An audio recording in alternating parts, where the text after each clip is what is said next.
What's up, everyone? Welcome back to another episode of the Jimmy Mullen podcast. This is a pretty big one. As you can see by the length of this one, it's the longest one by far, and I was really looking forward to getting this done and, making it as good as I possibly can. However, I did run into a bit of an issue in the post-production, also the production of it as well. Something you will notice is that for basically the first half of the podcast, Larlar, his video will not be shown due to the fact that I had it recording and my hard drive decided to just randomly disconnect while recording, and then it corrupted the file. So everything that I had recorded from the start to where it corrupted, there's no video from Larlar's end. I tried all the possible ways of trying to recover it. I downloaded some software. I followed multiple different methods through YouTube tutorials, and nothing seems to be working, unfortunately. So despite my best efforts, I tried and I failed. So unfortunately, I could not recover Larlar's video. However, I didn't just want this 3-hour podcast to go to waste, as well as the fact that the second half is completely fine. There are no issues in regards to Larlar's video not being there. So you're still going to get this anyway. And you'll see a little bit of B-roll footage on the screen and things like that while he's talking, along with just some random stuff from our 10-year history thrown in there. So yeah, I just wanted to put that out there in case anyone's wondering. And as you can probably see, this is really only a video issue, so thankfully, since this is a podcast, if you're listening to the audio version on Spotify, Apple Podcasts, whatever, this will be no issue to you. So you can listen as you please with no issues whatsoever. But yeah, for those watching on YouTube, just be noted that for the first half of this video, Larlar will not be seen in real time, unfortunately. But you do get some cool B-roll and stuff, which is something that I probably won't do very much of after this, because hopefully I won't need to, but I'm going to try and make it as creative and non-boring as I possibly can. So I hope you guys understand. This was a case that hopefully won't happen again, and we can move forward. Also, I will be at the Long Island Retro Gaming Expo on Saturday, August 13th with my friend Thomas. We're just going to be walking around, maybe buying a couple games. I'll be vlogging as well, so there is a main channel video coming. The vlogs are returning once again. But yeah, that's basically it. I just wanted to let you all know about all that before we get started. This one has been a long time coming. Larlar and I have been friends for just over 10 years, and I've been meaning to get him on for quite a long time now. So we finally did it, and I hope you guys enjoy this one as much as I did. So yeah, thank you for tuning in, and I hope you enjoy episode 37 of the Jimmy Mullen podcast. What's up, everyone? Welcome back to another episode of the Jimmy Mullen podcast. I'm your host, Jimmy Mullen, and today I've got my good friend Larlar here with me. This one's been a long time coming. Bro. We've known each other 10 years now. 2012. Years. I was 11. Honestly, I don't... Shoot. 10 years ago? I was on YouTube at a younger age than I was technically allowed to be, but oh my god, same here. Yeah, a lot of us. Just calculating in my head, I was 13 at the time. Just doing a lot of hell. Friends I made in that time period from 2011, 2012 were all either just under 13 or 13 or just a little over. I mean, honestly, all I know is we've grown up, man. So yeah, now I'm 21, so 23, turning 24 in December. That's crazy, man. All right. I'm starting to even feel old too. What's up? I'm starting to even feel old too. Just in general. Dude, I try not to think about it. Hearing the shit that comes out of kids' mouths now, and I'm like, yeah. No, yeah, there oh my many, God. Especially all the stuff that is cool or trendy nowadays. All the popular things. You see, just me saying that just makes me feel old. Exactly. I remember this was my senior year of high school, and we went to one of the elementary schools to do some stuff for the TV program, All right. and all that. And we were walking by like a classroom, and some little kid like calls us over, like me and like another student, and he's like, we're seniors. This kid's probably like, I don't know, 9, 10, and this was 2019. Uh-huh. So he looks at us and he goes, "Do you guys know who Tekashi 6ix9ine is?" Oh no! And we just look at him like, "How old are you?" Like, what do you know about Tekashi 6ix9ine? He's probably the best rapper ever. That's probably what they said. Jeez. Yeah, definitely. But I feel like I should probably just introduce myself to. Yeah, I was just gonna get to that, bro. Yeah, it's fine. It's fine. For those watching who don't know who you are, who are you? So, to anyone who does not know me, my name is Larlar, also known as a lot of other names. I don't really want to say what my real name is, but my nickname to everybody almost is Az.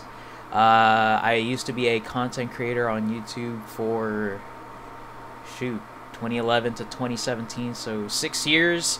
Now a Twitch streamer, but I'll explain that later.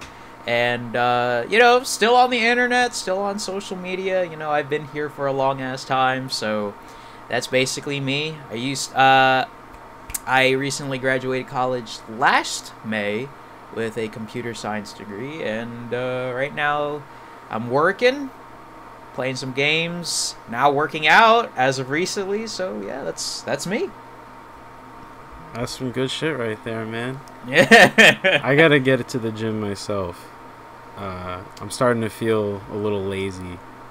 Nah, so, so I started going to the gym back in April, like mid-April or something like that. And they said, but I've always been meaning to go at some point, because for me, to anyone who does not know me, especially like personally, like I used to be pretty, like, I used to be more chubby, so back in the day I was told about like 2015, something like that, where I was told, you gotta lose some weight, like you have to lose some weight, because your health is like, it's gonna be like an issue later if you don't lose some weight. So I used to be 190 pounds around 2015, I want to say. And now, or at least a year ago, I was 150. I'm 160 now, but it's mostly because of me building muscle. The gains. So, yeah. So, yeah, I started to go in April. I started to actually, like, be serious about it, because I'm not going to lie. Just thinking about going is kind of like a toll, because you have to commit to it, so like you have to commit to a monthly subscription to go to the gym and etc. So you really have to like make sure your money's worth. So right, I made that decision for myself and really just started going to the gym. So and ever since then, honestly, I've just been feeling good. That's always good. I think that's the issue with me, is just being committed to it. Yeah. I end up doing it for like a couple days or something, or that's just anything in general. Right. Like I end up doing something for a couple days, and then I forget about it, and then I remember like a while later. But by that time, it's like, oh fuck, like, yeah, what now? Yeah, I just I think it also helps that some of my friends, so one of my best friends, he actually goes to he goes to the gym, so it was kind of like I wanted to go, but at the same time I could also have him as like a gym partner if I need to do anything. So like he's helped me out with a lot in terms of like how you do things on the machine, posture, what I'm supposed to do, what I'm not supposed to do. So it's been very helpful, if I'm being completely honest. Yeah. That's good, bro. And you said you've done it since April. Now it's August, so you've been putting in the work. Mm-hmm. Like I've noticed that my bicep, like I can't really do a lot, but it's there. Like you probably can't see it, but it's there. It's there. It's there. I swear. Good shit, like, bro. Good shit. I'm proud of you. Thank you. Yeah, of course. So, what are some of your favorite things to do, you would say? Right now, still playing games. Yeah. That I feel like that's still pretty obvious. I still love playing games. Usually now, whatever is on my computer. So, I love playing Valorant. I love playing. Okay, so like it's so weird because this combination of games is like, it's deemed so bad on the internet, but I don't care. Yeah, who gives a shit, bro? Yeah, who cares? But like, live your life. Yeah, I play a lot of Valorant, and I play a lot anybody. You're not killing anybody. Nah. Playing So fucking video games. Who cares? it's just that like sometimes people just judge what you play, and I'm like, bro, fuck those people. Fuck but them kids. Bro. I play a lot of Valorant. I play a lot of Genshin Impact, which was the other game that I mentioned. Is like, you know, a lot of people are like, oh my god, he plays Genshin Impact. So I'm like, all right, well, chill on me. You're fine. But I sometimes play some Apex. Honestly, I don't really touch my Switch anymore unless it's like something drastically new. Like maybe the next time I touch my Switch is probably when the next Pokemon comes out. When the next Mario Kart tracks come out. You see, I don't like that game. Oh right, yeah. You have a hatred for that game. I guess we'll get to that. Yeah. But so a little bit about our history. So as far as I remember, I came across your channel. I think it was through Sonic Frenzy 76. I saw that he commented on one of your Mario Kart 7 online racing videos.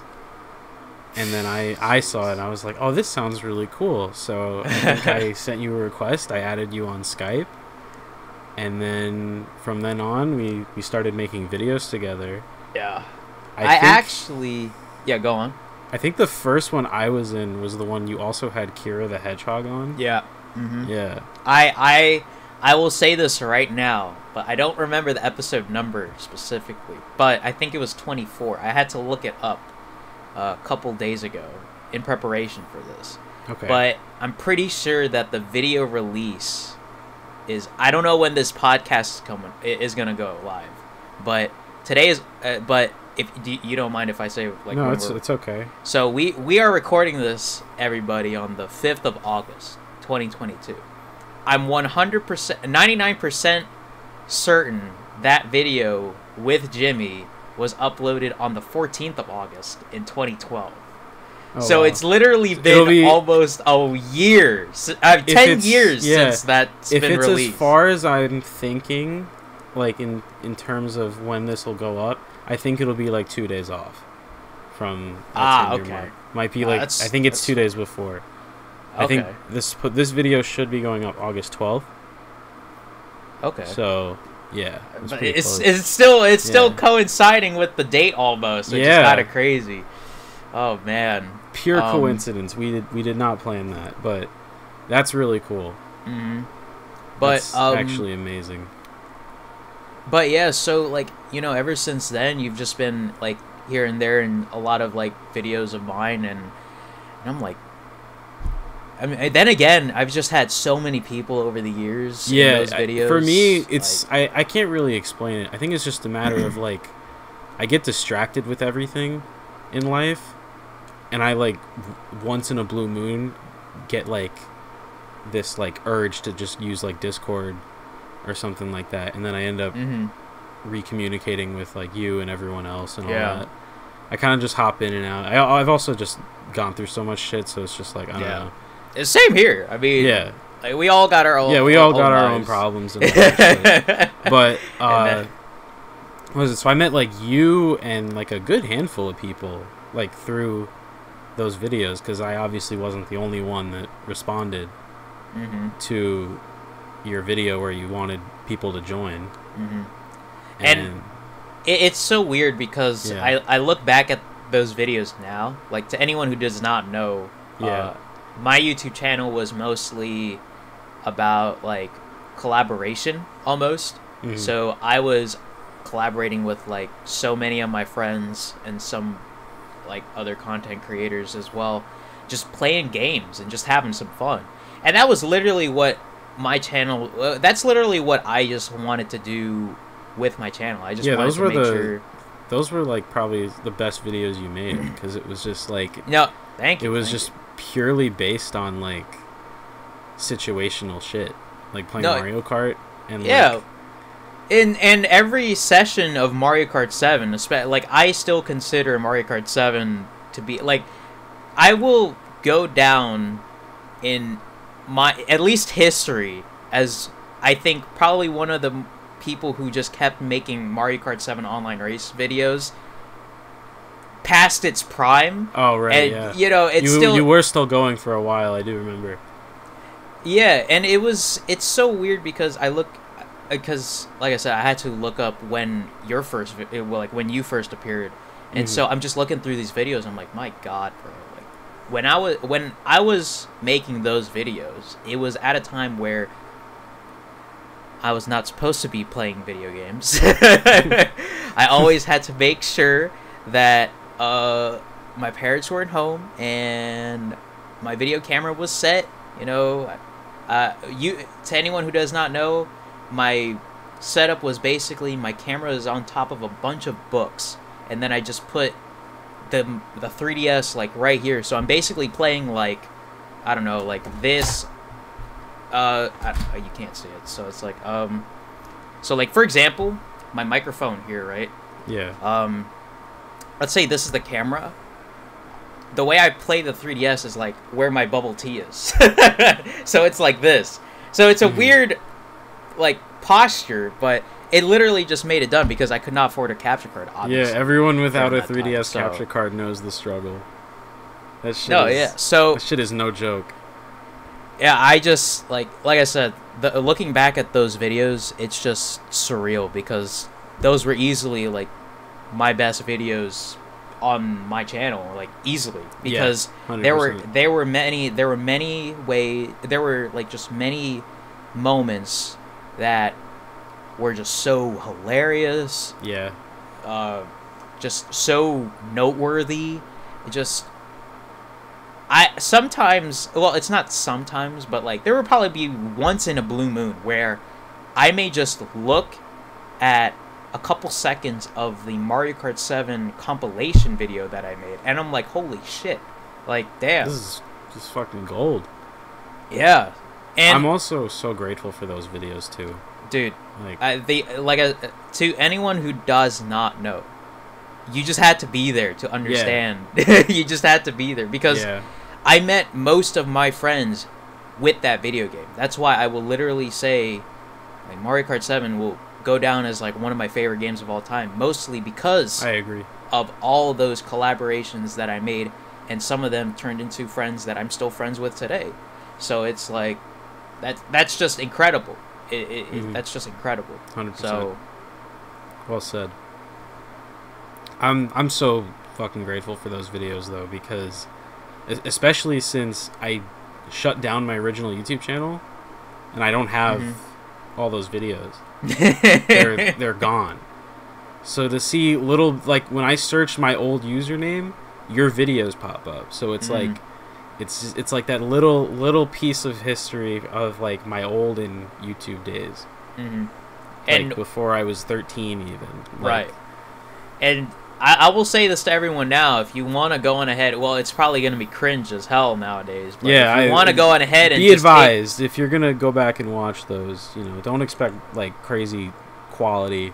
Yeah, it's like just a bunch of literally teenagers, amateur preteens and just early playing a video game. Exactly. Mario Kart 7, like literally, it's just a bunch of that.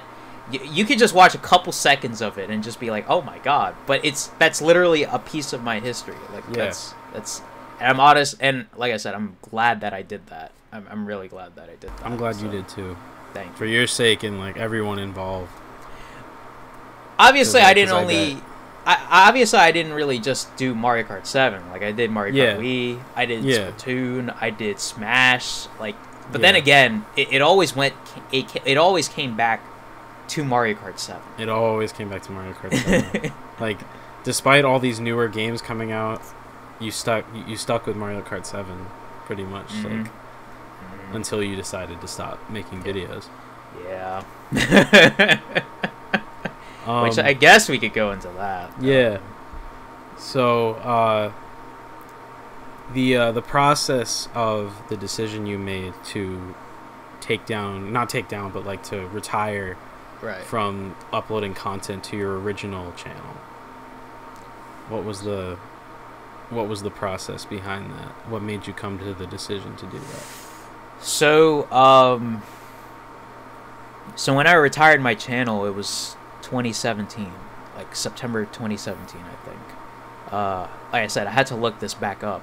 So So I think the way I announced basically my retirement was through this long note, and I was like, damn, I would kind of. So I will say this right now, because I feel like if there's one thing that I regret doing, it's not clearing the air as quick as I thought, because back in 2000, it started around late 2016, where I still was making videos and I was still recording stuff, but after 4 to 4.5 years, you start kind of being a little, you just start feeling burnt out almost, you know? Yeah. So I started to stop basically recording those types of videos, like all the online races and all those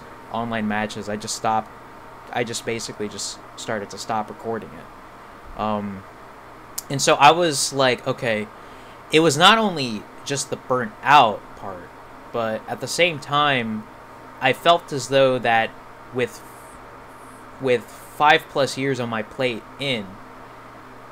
I felt as though at that point I didn't really have, like, I didn't really know how much to grow my YouTube channel, honestly. That's why I'm pretty sure in like early 2017 I started just to branch to other video games. Like, I remember I started playing Overwatch, and I started uploading so I started uploading a couple videos from that, because back then when Overwatch was still like popular as hell. I mean, I still think it's popular, but I don't play that game anymore. But I never touched it, I'm gonna be honest with you. I never played it.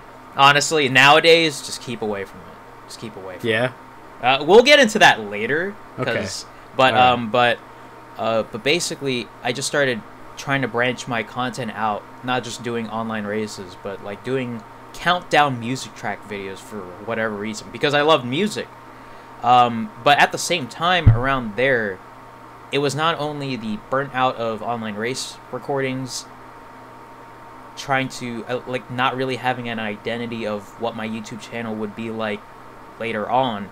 It was also just an abundance of, I'm going into college literally a year later, so I had to make a lot of decisions. I had to figure out what I was gonna where I was gonna go, what I was gonna do, and how I would go on ahead and finish my senior year at high school. And it was around the same time where I went through a pretty shit situation. Well, it's not shit. It's just like, okay, TLDR, or I got my heart broken. So let's just put it there. And I was just straight up like, God, like, life sucks right now. It was basically that. Yeah, so I was going through a lot of things, and I think my last video was a Mario Kart 8 countdown video of music tracks. And I remember thinking to myself around that time when I uploaded it, I'm like, alright, what's my next video? And my mind was totally blank. Like, I did not know what else to upload. I did not know what else I had to offer. my growth was stagnant. I didn't really know what to do with my channel. I didn't really know how to grow. And I just felt as though at this point, it's like I was not getting as much views as I thought I was getting back a year and a half ago. And that may sound, that may sound a bit, like, damn, this guy's all about the views, but sometimes it kind of is, because when you watch those, when we see that feedback, and when content creators see that feedback and the amount of views that it's getting, it's like, oh wow, like a lot of people really like this shit, so okay, I'll just do more of it.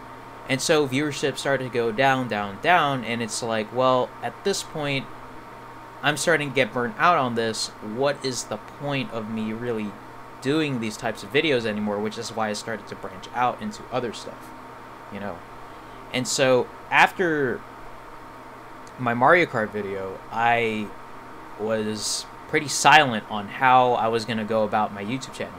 And it turned into days, 2 weeks, 2 months without an upload. And I never really mentioned anything in terms of like quitting or retiring or just stopping in general on my YouTube channel. Which, I was kind of in the same boat around the same time. Right. And I was just like, I wish back then I made a decision sooner, so then, it can get my mind settled a little bit clearer sooner, So I decided to hang it up in September of 2017, what day it was. And it was just a decision that I made around the summer of 2017, when I started to go ahead and just think about college and starting to go into college, preparing for that. And I'm like, yeah, I don't think I got the time for this anymore. It was basically that. Yeah. And so when I made that decision, I actually got a lot of feedback, and I got a lot of people saying that, we'll miss your videos, etc., etc. I was like, wow, like a lot of people really will miss my videos, and I'm glad to hear that. But it was at that point where I was going through a lot of stuff. I didn't really know what to do with my channel. That's when I just decided to retire. So it is what it is, obviously, because that's 5 years ago. So it's Yeah, wow, it's even been that long since that.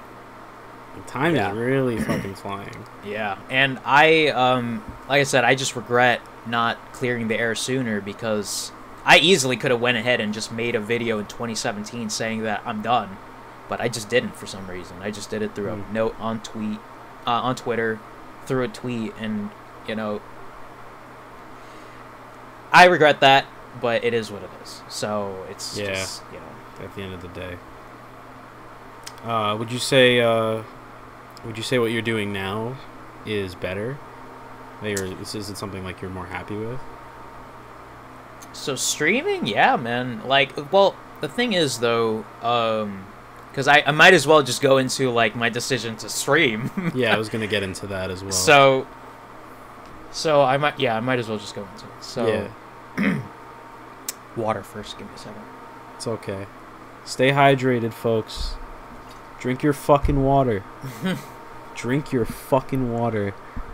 Don't make me repeat myself. Anyway. So it was around the time I started using Twitch, like late 2018, 2019. And I just noticed the amount of people just starting to stream. And I'm like, hey, yo, what if I decided to start streaming? So I started thinking about that in my head. I'm like, do I want to start streaming? Do I actually want to come back and start streaming? Or is it like, is it a no-go, or etc.? I thought it was genius, honestly. Really? Why I'll be real with you. No, because I think it works especially with the content you were already making on YouTube. You were making videos with your friends playing games online. You can easily put that into a stream, and that way it's live, and you get everyone's initial reactions and stuff, and then you can make a video out of that or whatever. Yep, and that was actually kind of part of what I was thinking about in terms of like what my streams will be like. So Yeah. so I And just you did noticed. end up doing a lot of that. Yeah, exactly. So I just started, noticing the influx of people starting to stream on Twitch, or just streaming in general, because nowadays the wave is to stream, Mhm. getting those subscribers, doing shit live, that you can only catch live, aka you just had to be there, etc., Yeah. get clipped, etc. It's basically kind of like what I've at least noticed. A lot of people stream nowadays, so I decided, you know what, like I might as well just take a gander at it. Although I had to like be cautious about my decision as well to stream, because even though I'm like, holy shit, like maybe I could start streaming, maybe I'll start my career back up again in content creation. I was at the same time in the middle of my I would think I was starting junior year that year, 2019. Yeah, 2019. So I was starting junior year of college, and so my sophomore year in college was okay at best, but that's why I was a little hesitant, just a little bit, about Right. if I wanted to start streaming or not. Yeah, it is a lot to take in and like to think about, because like if you want to really do it, you gotta commit to it. Exactly. Especially if you want to gain a constant viewer base. I think that was my main issue, as well as just having shitty internet. Like if it weren't for that, I'd probably be streaming now. Right. I'll probably be doing that next year. Hopefully you get better internet next year. No, if all goes to plan, I'm moving out next year. And, okay. Yeah. All right. We're paying for the fastest internet we can get. Okay. As a collective, so. Sounds good. Yeah. Sounds good. But yeah, going back to just going back to the decision making, I was just trying to just make sure that my decision. I had to keep talking to myself about my decision, because I was like, do I really want to do this? How many people are gonna care about me doing this? Am I gonna get the views that I think that I will get when I start doing this? And obviously it's a different platform, so I can't really hope for 70 viewers right off the bat. That's not happening, So I just asked one of my old friends, one of my old best friends, Rit. Shout out to Rit. Yeah, he was around that same time frame of 2012 when I met him, and we're still friends to this day, which is still kind of crazy. But I hit him up one day. I don't remember how the entire conversation went, really, but I just remember asking him, "Can you make some graphics for me, bro?" He's like, "Why?" "I want to start streaming." So he was like, "Oh, okay, well." Bet. So we had a couple weeks of just trying to like figure out what I want. I like light blue, so there we go. There was a lot of light blue on my graphics package, and then I just started to figure out, all right, graphics are done. I just got to figure out how the hell I'm gonna go on ahead and advertise it. So I asked a lot of my friends before I started like teasing it on my Twitter, and I was like, guys, do you guys want to? I'm streaming my first stream ever. Don't tell anyone. On Sunday, I'm playing some Smash Ultimate and Overwatch. Who wants to join? And people were like, "Hey, well, let's go. Let's do it." So I had a couple people playing some Smash with me. I had a couple people playing some Overwatch with me, and I just started teasing my announcement, and that was also around the time, going back to the YouTube thing, my other YouTube channel, my first one, where like I said, I regret not really clearing the air at first.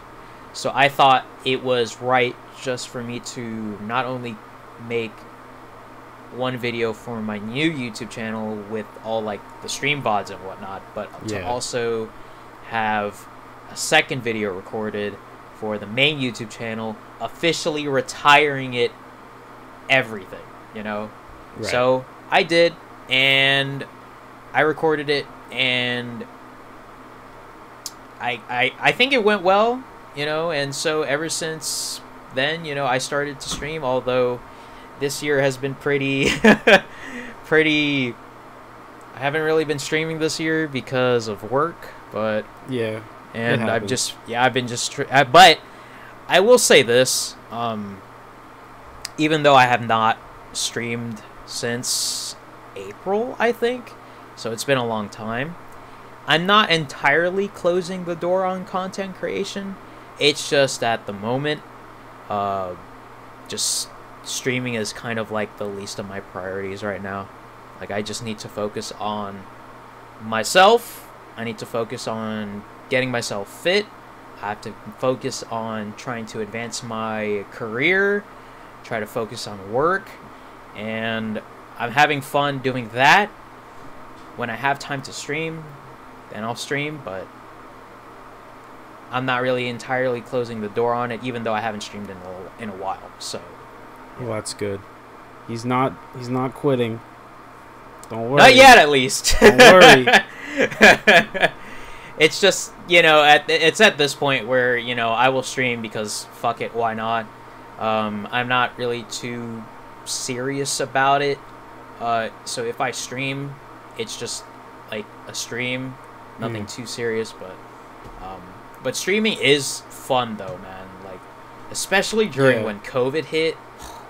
Yeah, I remember like first couple months into COVID, I hopped in on one of your streams, and we were talking about like the job I was working at the time and having to deal with all the bullshit, all the commotion. What job were you working at? I was working at Stop and Shop. Right, there we go. Yeah. Yeah. And I also just remember 2.5 years. Oh, wow. 2.5 years, wow. I was there before COVID. Well, so I was going to mention also, I just remember at one point that you mentioned that you wanted to start a podcast, and well, here you are. Yeah. That was as far back as like 2017. I was saying that I wanted to start a podcast, and that was like when I was still in high school. I mean, granted, the way I have it set up doing this podcast, I could have easily done it. Right. But it was just a matter of like, I didn't think to do it, or I had other things in the way, or like, just shit going on. I wondered about that recently. I was like, imagine like if I started this like years ago, like how far, like would I still be, like would I still be doing it? Right. Or like, because initially when I had the idea, it was a matter of like, I want to do it with a friend. Mm-hmm. Like the two of us would do it together and just talk each episode, and then like have our friends on as guests and things like that. Right. And then I had a falling out, and then I wanted to do it with two other people. One of them ended up moving, and then I moved. So it just wasn't going to work. So it was just a bunch of like. And then COVID happened too, so we couldn't even be in the same place anyway. Right. So by that point, it had been like 3 years, almost going on like 4 years. So I was like, listen, and podcasts had started to really boom in popularity. Like, yeah, they were popular in like 2017, but they definitely were not on the level they are now. But podcasts are like everywhere. They're now. everywhere now. Everyone so has a fucking crazy. Podcast. So I figured, you know what? Fuck it. Let's do it. I've seen a couple of them that have been successful when it's just one person talking to the camera about their day. And I've done that myself, and I figured, you know what? If I can get a guest on, I'll do it. I'm not going to make that a must. Like, I'm not going to go like a while without uploading. If I can't get someone, I'll do one myself. And I've been doing it since December. We're going on about 40 episodes. I think it's been pretty consistent. There have been a couple weeks on end where I haven't uploaded, but I've uploaded every Friday. There are some podcasts though. There are some podcasts though that have a lot of views, which is great. Yeah. Yeah, I definitely didn't expect it to do as well as it has. I mean, obviously I don't have like crazy fucking numbers, but like when I started it, I was in the mindset of like, okay, I'm not in contact with too many people from my hometown, So the only people that that are from my hometown that would really watch it, at least in my mind, were people that I was still talking to, and then whoever I told where I live now. And I don't really speak to too many people out here. The only people I really do speak to that are from here are people that I used to work with. And that's not even on a regular basis. Right. So it's like, only on a one-on-one. Yeah. Okay. Yeah. So it was just a matter of okay, and it was like right around the time I was looking to quit too. So I told everyone, I was like, I'm making a podcast. If you want to see what I'm doing, this is what I'm doing. And it ended up getting a lot more attention than I thought, and I was really excited about that. And then, and the amount of people that you bring in, like your friends, some family, it's a bunch of my friends from high school, pretty much, outside of like my family and you and some other people I've had on video calls and stuff. Like most of these people I grew up with, so it was just a matter of like and it's doing great. So shoot. You guys come out to my house and we'll have a good time, at least an hour, just talking about fucking bullshit, whatever comes to mind. Maybe the next time I'm on here, I'll probably do it in person. Maybe. That Can't promise crazy. It. Can't promise it. Though. That's gonna be cool. If we can make that happen, 100%. I am so down. What was it when I had my friend Travis on TV Sonic Gaming? Mm-hmm. I've known him a little longer than I've known you. I met him in like 2011. He lives like a half hour from my house. Oh wow! Where I live now. Wow. And like before, it was like an hour, and I remember like finding out like, oh, this dude's from Long Island. Like, wow. I'm from Long Island. Like the fact, like such a small world, and like the fact that you're only in New Jersey. Yep. It's like we're not that far away from each other. So like. Yeah, we really aren't. Yeah. We really aren't. I met Travis for the first time in person in like 2016 at a convention, and then we hung out one day like a month before COVID. Went to a video game store together, and then I finally got him on the podcast, and I figured, you know what, if we're going to do this, you might as well come to my house, do it in person. So we made that happen. Nice. Yeah. I kind of know him, we didn't really know each other like that, but I definitely know his name, Yeah. I definitely know his name, so. Yeah, him and I, we go way back. I mean, like, we had so much to talk about, hence why that video is like over 2 hours long. We had so much to talk about. Plus, we both worked at Stop and Shop at one point, so it was like there was a lot from there. There was a lot from there too we could pull from. So it just kind of happened that way. You see, speaking of Stop and Shop, I feel like I should probably talk about where I used to work. Yeah, I was gonna get to that too. Reading my fucking mind over here. I just think Donuts. It's, dude. Or Dunkin'. I'm so sorry, you guys aren't called Dunkin' Donuts anymore. Honestly, I don't care. No, I don't either. I've had a handful of friends I've seen work at Dunkin'. So, and I hear different shit from them all the time. So I'm curious, like, what was that like? How long did you work there? All right, so I started working at Dunkin' Donuts July of 2016. I started working there because of one of my cousins, Kyle. He was working at a different Dunkin' around town, somewhere else in town. And so he basically gave me the connection to talk to the manager at the Dunkin', who's like 5 minutes away from me, to go get a job, And it was around the time where it was 2016, so it was after junior year, so I needed to get a job at some point. I was just coming out of my freshman year of high school. Oh man, jeez. Yeah, I'm youngin'. But so my parents were like, you have to go get a job. I was like, all right, cool, whatever, I'll do it, sure. So I started asking around, and my cousin said, maybe, or my mom said, maybe you can get a job at Dunkin' because Kyle works there. I was like, well, we could try. So it took a lot of asking. I'll definitely say that. It definitely took a lot of asking from my cousin to the manager at the Dunkin' that I used to work at, just for me to get a job there. But it was also like, Kyle and that manager kind of knew each other from a different store. So it was kind of easier for me to get a job there, but at the same time, it wasn't guaranteed because it actually took a long-ass time for me to even get the first interview for some reason. I don't know why, but it just, happened to be like that.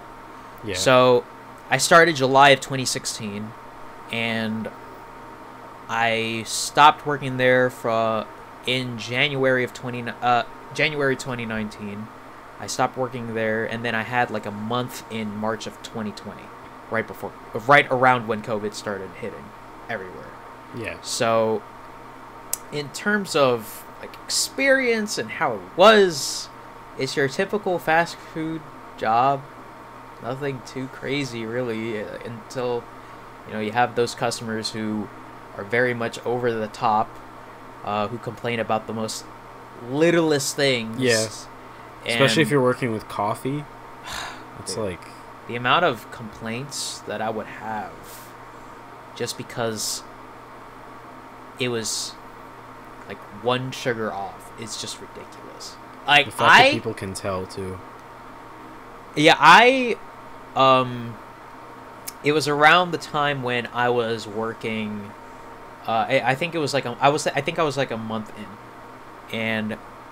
at that point, I started getting the gist of, like, really everything. And I also started to notice who comes in, who's a regular, who's a regular here at this store. There's this one guy, and honestly, this guy was mostly an ass.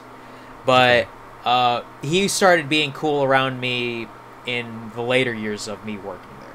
So, he's cool. But he unfortunately passed away... in 2020, somewhere around there. But I remember this guy. I don't want to speak his name, just in case. But right. He was pretty old, and he was just working. I think he was a mechanic or something like that.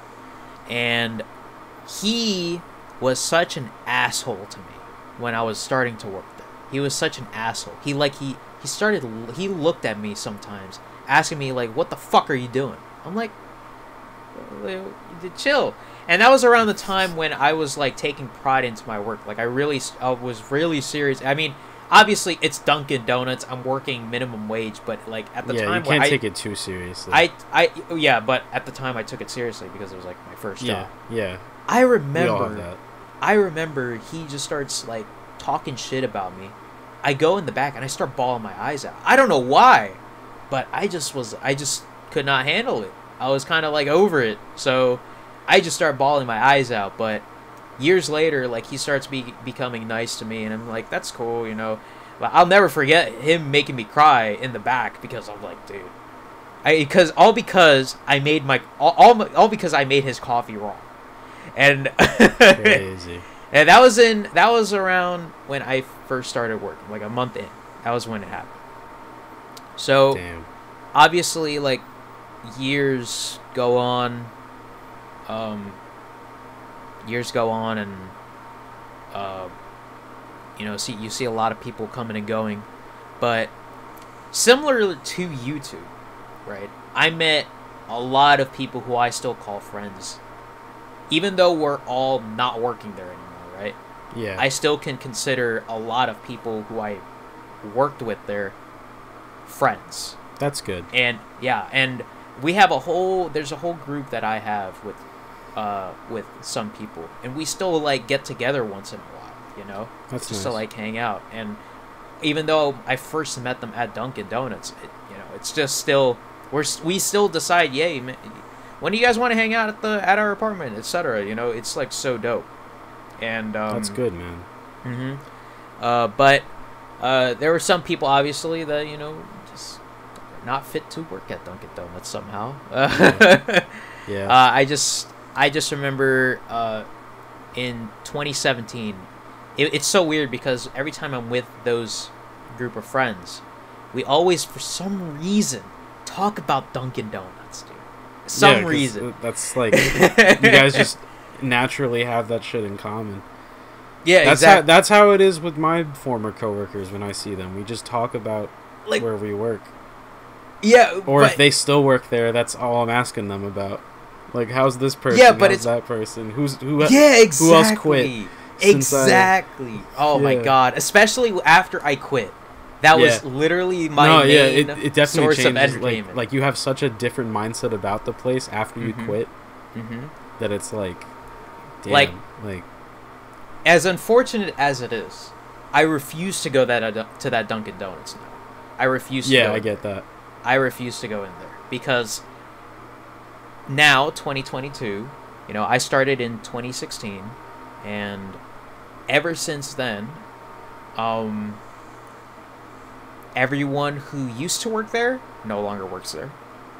Even our manager was moved to a different Dunkin' Donuts. One of my friends who became manager in 2019, somewhere in 2019. He became manager in 2019. He is at another Dunkin' Donuts. So literally, if I walk into that Dunkin' Donuts, I'm not going to recognize anybody there. Yeah, there's no point in you going there. You don't know a single person. And exactly. And I just personally think that Dunkin' Donuts products are just mid. Yeah. If I'm being honest with you. Have you seen the guy on TikTok? I don't know his name, but he's gone viral a couple times. I don't know. Maybe you saw it on like other things. Oh no, I don't know. Some guy just being like, "So I work at Dunkin', right?" And he just starts going off about like all these things that you shouldn't order for whatever reason. No, I have not seen that. Or just seeing like all like the stupid shit, saying all the stupid shit people do. I'll send it to you after this if I can find it. All right, sounds good. Yeah. But just my time working there was definitely a learning experience. It was definitely like it's a first job. It's a first job, so you obviously have to learn something from it. Right. I met a lot of people. I met a lot of friends who I still can call friends, and I still, you know, sometimes once in a while I hit up my manager sometimes. Well, not all the time. I haven't really done it recently, but after I quit, I still hit him up. You know, I even mentioned, hey, I might even go to the Dunkin' Donuts you go at now.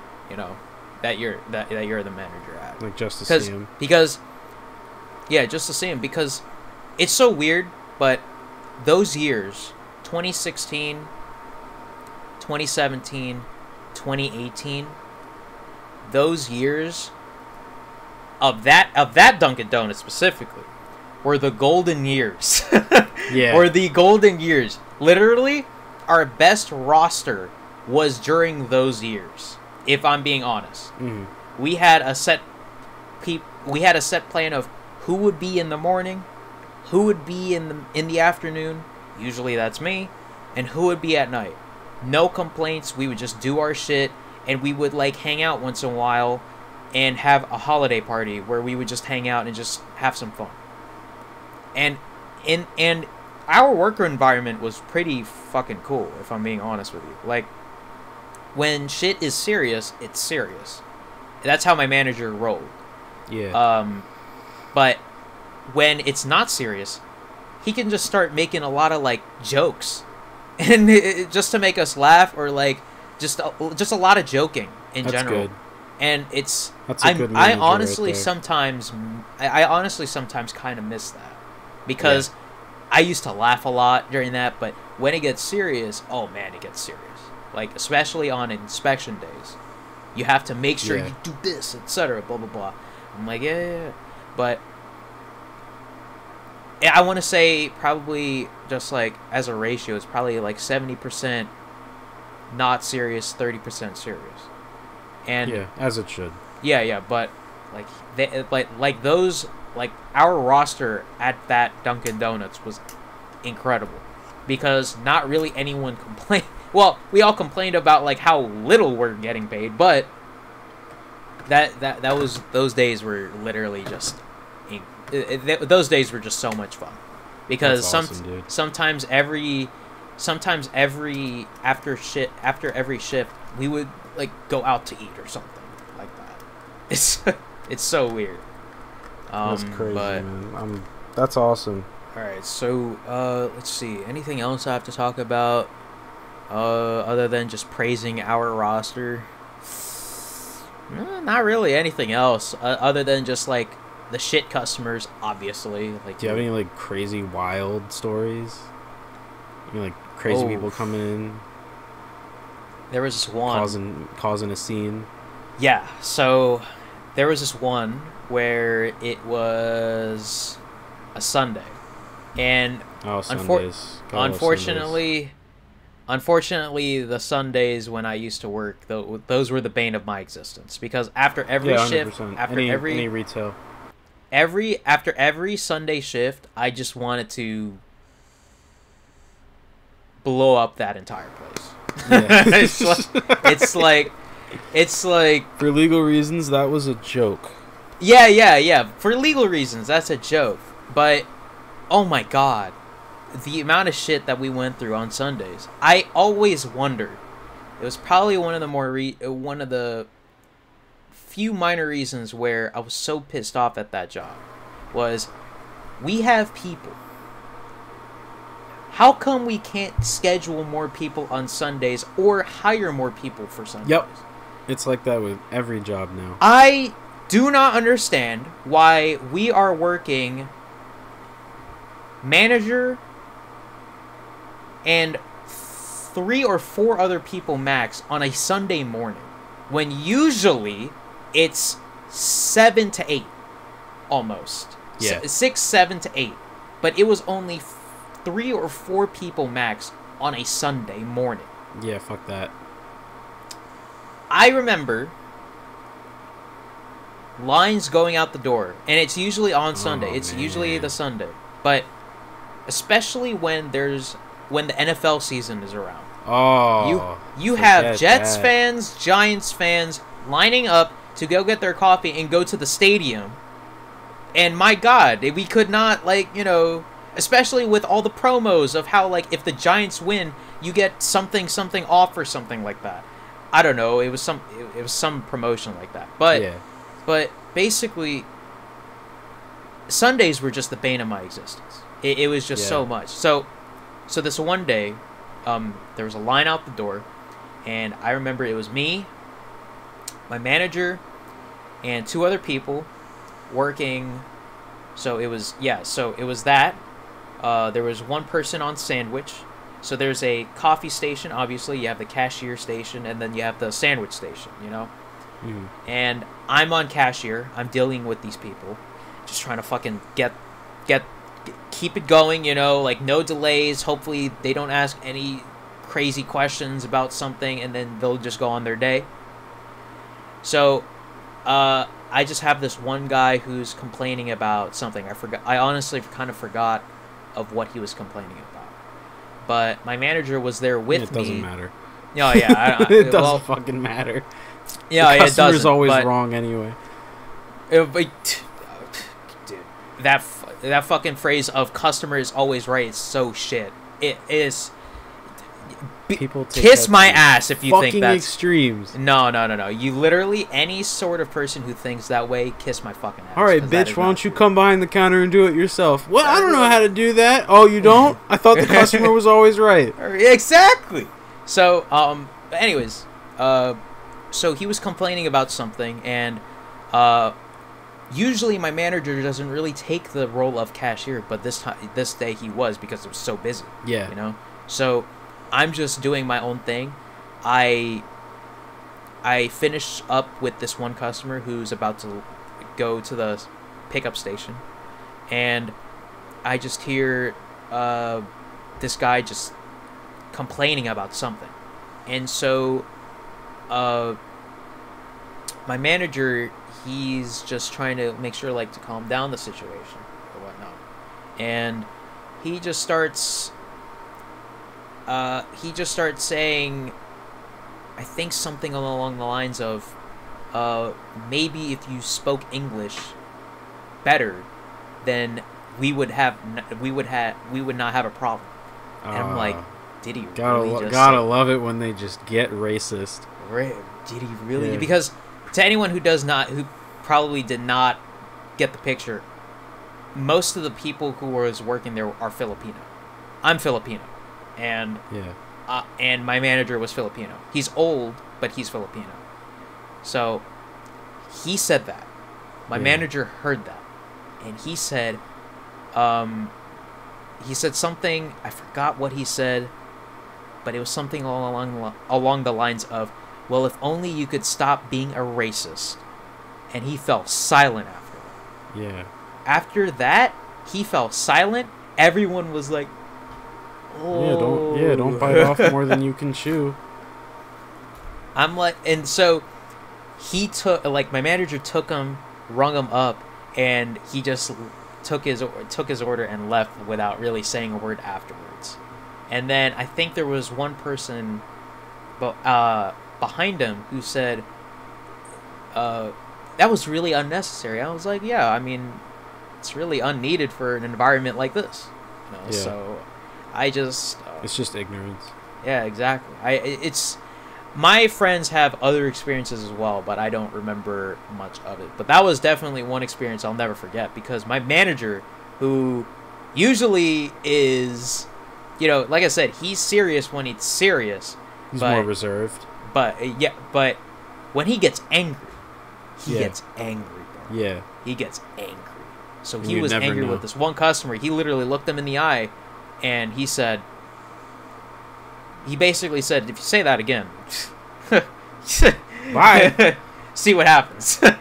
So, that's it. I'm just trying to. I'm never coming back here. Okay. It's so weird because he was like a semi-regular. He was a semi-regular too. Like he would sometimes come in and order a box of donuts. And he was acting that way that morning. I don't know why, but I'm pretty sure, like, after that whole thing, he rarely came in to our Dunkin' Donuts. Yeah, can you blame him? I mean, he's probably embarrassed. It's just like, he definitely said, "Well, why don't you stop being a racist?" in front of every customer in that store. Yeah. Mind you, it's put him in his lined up out the door. Yeah. There's a line out the door, and he said that in front of everybody for everyone to hear. So I feel like, secondhand embarrassment. Like, fuck. That's like, bro, the amount of people that were like, "Oh." Yeah, exactly. Yeah, that's so. You got all those eyes on you. Yeah. I wouldn't want to go back either. I even looked at my manager. I'm like, "Yo, you said that shit." Good shit. Good shit, brother. Yeah. There is one other thing with a customer where it's pretty minor. It's not as big as that one that I just mentioned, but there's one customer who, okay, you know how nowadays there's online ordering, right? Yeah. So that's this customer, the main reason I quit Stop and Shop, because it was so on the go ordering badly nowadays run. is just the whole system, the way corporate had it running, terrible. I thought our system was pretty decent. It's just sometimes we get forced upon these receipts, and I'm like, I'm working this already. Like, yeah. But anyways, this woman, she ordered, and she's just waiting there. It's been like 10 minutes. And so I finally asked her, "Miss, do you have an order, or did you order already?" And she said, "Oh, I'm waiting for my on-the-go order." And I was like, "Okay, what's your name?" Because obviously the way we figure things out in terms of orders are usually by name. So I'm like, "Okay, what is your name?" She answered with her name, and I'm like to everybody, "Hey, do we have a blah blah blah?" And they were looking around. I was looking around, and everyone was like, "No, nothing." I was like, "Okay." And then I said to her, "Miss, there's no order here with your name on it. And are you sure you ordered at the right place?" And she said, "Yes, I'm pretty sure." And so at that point I could kind of tell that she was getting pissed off, because she's been waiting there for 10 minutes, and she's trying to wonder where the hell her order is. So she had a straw in her hand already, ready to, like, you know, I guess it was an iced coffee. Right. But so I look at her phone, and I'm looking at the location. Turns out, wrong location. Yeah. So I had to tell her the bad news. I'm like, Miss, unfortunately, that is not our location. And before I even started to finish my sentence, she just scoffs at me, throws her straw at me, and walks away and goes out. I'm like, people gotta grow up. I had a guy throw a Bro. bag of chips at me one time. what? Yeah. Because yeah, of what? Well, he was short on money for all the stuff he was buying. Jeez. And he didn't tell me that until the end of the transaction, and it was like $50 more than what he had. Oh. And he was taking off like the least expensive things. Oh. So it obviously wasn't going down fast enough. And then he just started getting impatient. I'm like, dude, you got to take more stuff off. And then he God. started throwing shit at me. I was like, yeah, no, I'm done here. Jeez. I don't think I even put the correct amount of change in there. I think I let him go with like $2 extra that he didn't have, and I was just like, get the fuck out of here. Just get out of here. Just get out. I could not care less if the drawer is $2 short. Just go.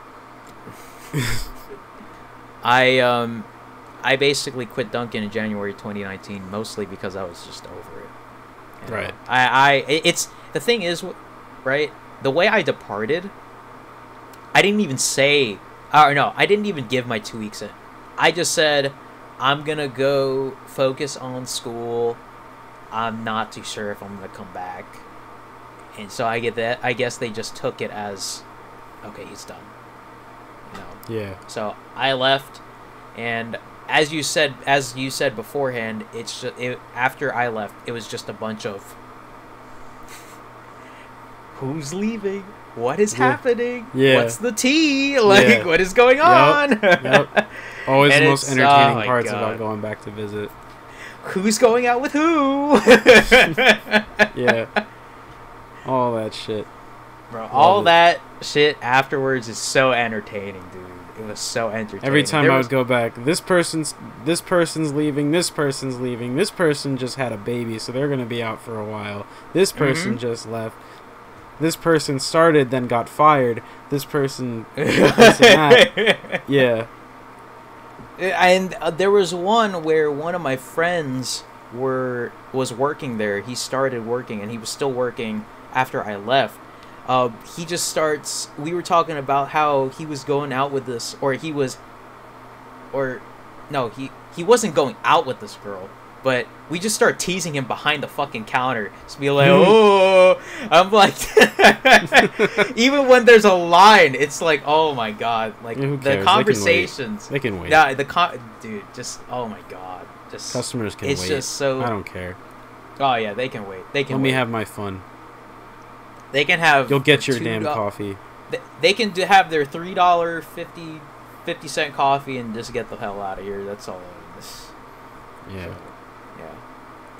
I was definitely caught up on all the tea though. Like all the stuff that was happening, I was still caught up on that. Like when I found out that my manager who hired me, you know, like the guy that I was talking about who said, well, I hope you stop being a racist. I heard about that entire transition. I heard about a lot of things. So, Damn. yeah. Obviously, everybody that is there, as I said before, no longer theirs. And so That's crazy So, going back there and like just seeing nobody you know. That's wild. Dude, Like I go back now to my old job and like I see people that did work there, but there are a lot of people that I don't recognize. I'm still in one of the group chats. So Really? So I'll get like way. Yeah. So I'll get the schedule sent to my phone, and there's like half the names I've never seen before, and I'm like, who? So was that a thing where they just forgot to remove No, I just you, never or- left it. Oh, you just never left it because Yeah, I just never left it. for me, I remember when I quit, and I still kept getting the schedules. And I'm like, when are they going to remove me? Actually, this is fun. Like, I can see who's working. Yeah, exactly. And like, and for a while, I was even fucking with them. Like, hey, can you send me the schedule? And I had already quit. Oh my They're god. just blowing up people's phones. Hey, can you send me a schedule? And it wasn't until like months later where I finally stopped getting those notifications. I was like, oh my god, they finally noticed. Like, they finally this guy doesn't noticed. work here. Traitor. Yeah. Get him out of here. Honestly, yeah, that's great, man. I'll say it again because it's also just like, it's part of my life, but the YouTube part of my life was definitely there. The Duncan part of my life was definitely there because for both times, I met a lot of friends that I still consider friends today. So it's like that's good. Win-win. So yeah, I love looking back on shit like that. It's just therapeutic. Just don't get caught up in it though. Oh no. You Like gotta... it's so weird because sometimes I would just stumble upon a picture from like 2018 and I'm like, wow. Yeah. That's funny. Sometimes I find pictures and I'm like, I don't even remember this. Holiday party. Was Stop and Shop hosting any holiday parties at all? Nah. No. No. The most they did, which I mean, yeah, I appreciated when they did it. They would like buy food for the store. They'd rent out like a food. Really they'd rent out like a food truck or. Oh, okay. Or we'd have like that was cool. Or like they'd get like a fuck ton of fast food. Oh, so man. like one day like it was just nothing but like tons of Wendy's and Taco Bell just up in the break room, bro. Or like So I forgot to mention this, but you know how I'm Filipino, and if you don't know, everybody, Filipinos love to eat. Sometimes Jimmy, we would have a fucking feast in the back, bro. Yeah. We would have a straight up feast of food in the back, whether it be just Filipino food, some Jollibee, or some Portuguese food from this one restaurant that we really like to get. It was a fucking feast in the back, bro. That's awesome. It's so funny because sometimes we would also use like the Dunkin' oven just to heat shit up. Oh my god, it was so funny. That's awesome. Yeah, I remember doing shit like that. We always had a fucking feast. Or I'd just heat up food that like I was gonna eat later, or something like that. Yeah, but oh my god, now just thinking about it, it's just wow. I kind of miss it now, but and then, I don't. But other than that, I think one day one of my coworkers who was leaving threw a get together at a pub that was nearby, so I stopped by there. Yeah. Oh, okay. So it was like a bunch of people from work there. That was fun. Okay. Yeah, nothing crazy other than that though. For me. Ever since it was a bit different. Right. Like and like the store was also so big, and like, there were like fully grown adults. There were younger kids. Like we had high schoolers working there. Oh. So it was just like, we can't obviously all get together. Right. That'd be a little weird. But yeah, I mean, I hung out with a handful of people for a while. It was fun. Gotcha. To finish off the Dunkin' phase, I went back for a month in March of 2020, and that's obviously like great timing. Great fucking timing. When COVID's, it's so it honestly, the entire process was so shit because it was around that time where I was like dude, like I kind of I need some money. Yeah. So I asked. That was the only my reason I really manager stuck around with Stop and Shop as long as I did. Right. Okay. That makes sense.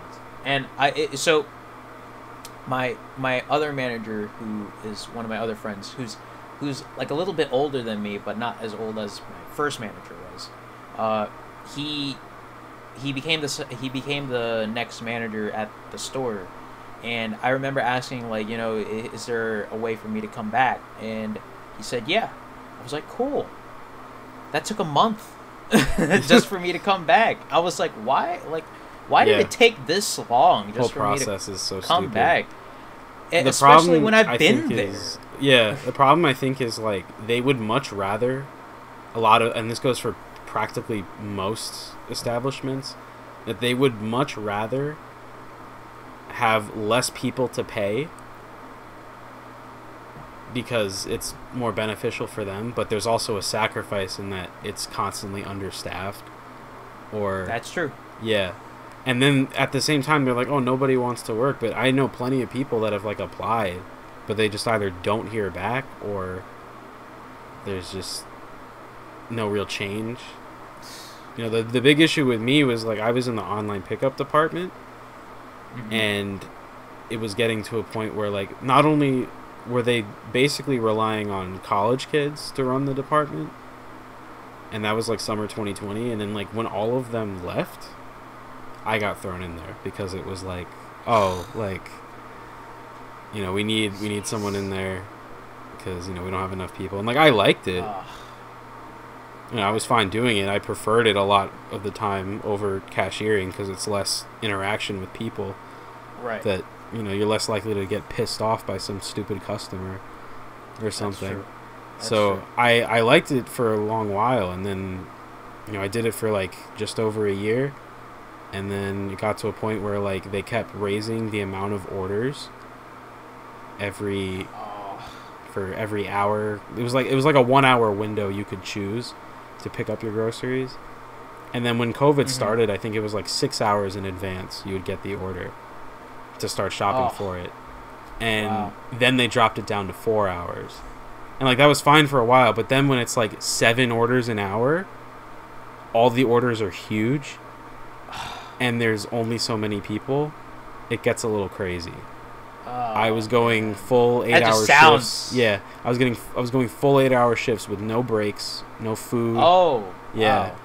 Wow. I got sick one night coming home because I hadn't eaten, and that was the point where I'm like, yeah, no, this is not. That's it. This is not working out anymore. I've been here too long. I need something different. So I put my 2 weeks in. And that was it? Yeah, like, I mean, if they had gotten their shit together, I probably would have stayed longer. But the main issue, it wasn't even them. It's not really their fault. It's more of a corporate issue. Because, like, my store manager reached out to corporate and was like, hey, we've been having a lot of trouble. We've been having to pull managers and people from other departments to keep up with the demand. You know, they have other things they have to do, and this department's really struggling. We're only just barely able to make shit on time. And, you know, they were like, is there any way that you guys can lower the amount of orders an hour? But on their end, they're seeing that shit's getting done. Oh. So they assume that everything's fine. Like, and they said, figure it out. That's word for word what they said to my store manager. They said, figure it out. Wow. And I had already decided I was gonna quit, and when he told us that put it in for me. I was like, yep, nope, I'm done.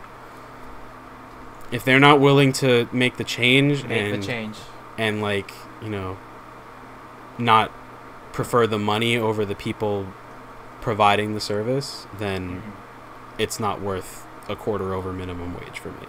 Right. Fuck that. I can do the same thing at other places for more money, and I'm guaranteed to be better off. And I've already been doing that. I work at another place now, so. Okay. Props to you for doing that. Yeah, too. it's just a matter of, like, you know, we can only do so much, and if I'm going a full 8 hours without food or a break to even, like, breathe. It's ridiculous. Jesus. And I'm running back and forth with all these orders coming in, and all the orders are like 100 plus items. You only have so long to do it, like less than an hour to pull a whole thing of items. Wow. It's just not ideal. So what happened to the store manager after that? Did he stay or? Like... No. He was the manager of the store. It wasn't his department. Oh.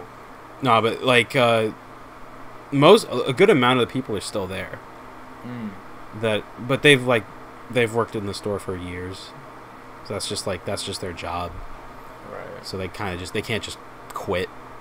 Right. And, like, you know, because then that's their career. Right. Damn. And I mean, most of the people that I became friends with in, like, the last year I was there, they're not there anymore. Or if they are, they're on their way out. Or they just came back because it's summer and they were away at college and they need the money. So I think at this point it's just a matter of that. Gotcha. Yeah, so The reality, bro. Yeah, no disrespect, like I've always said to anyone I worked with. I love you all. It's just same here. Yeah, it's just like, you know, things change. Fuck corporate. We got to move on to other things. Corporate can kiss my ass. And basically that. Yeah, that's it. Fuck you. Anyway. Something that I forgot to put in my notes initially, but I remembered while we were talking, so I wrote it down. XReturn. Oh my god. I was kind of waiting for it. I forgot about it, and then I remembered as I'm like, oh wait, shit. That's a whole other thing we can talk about. Right there.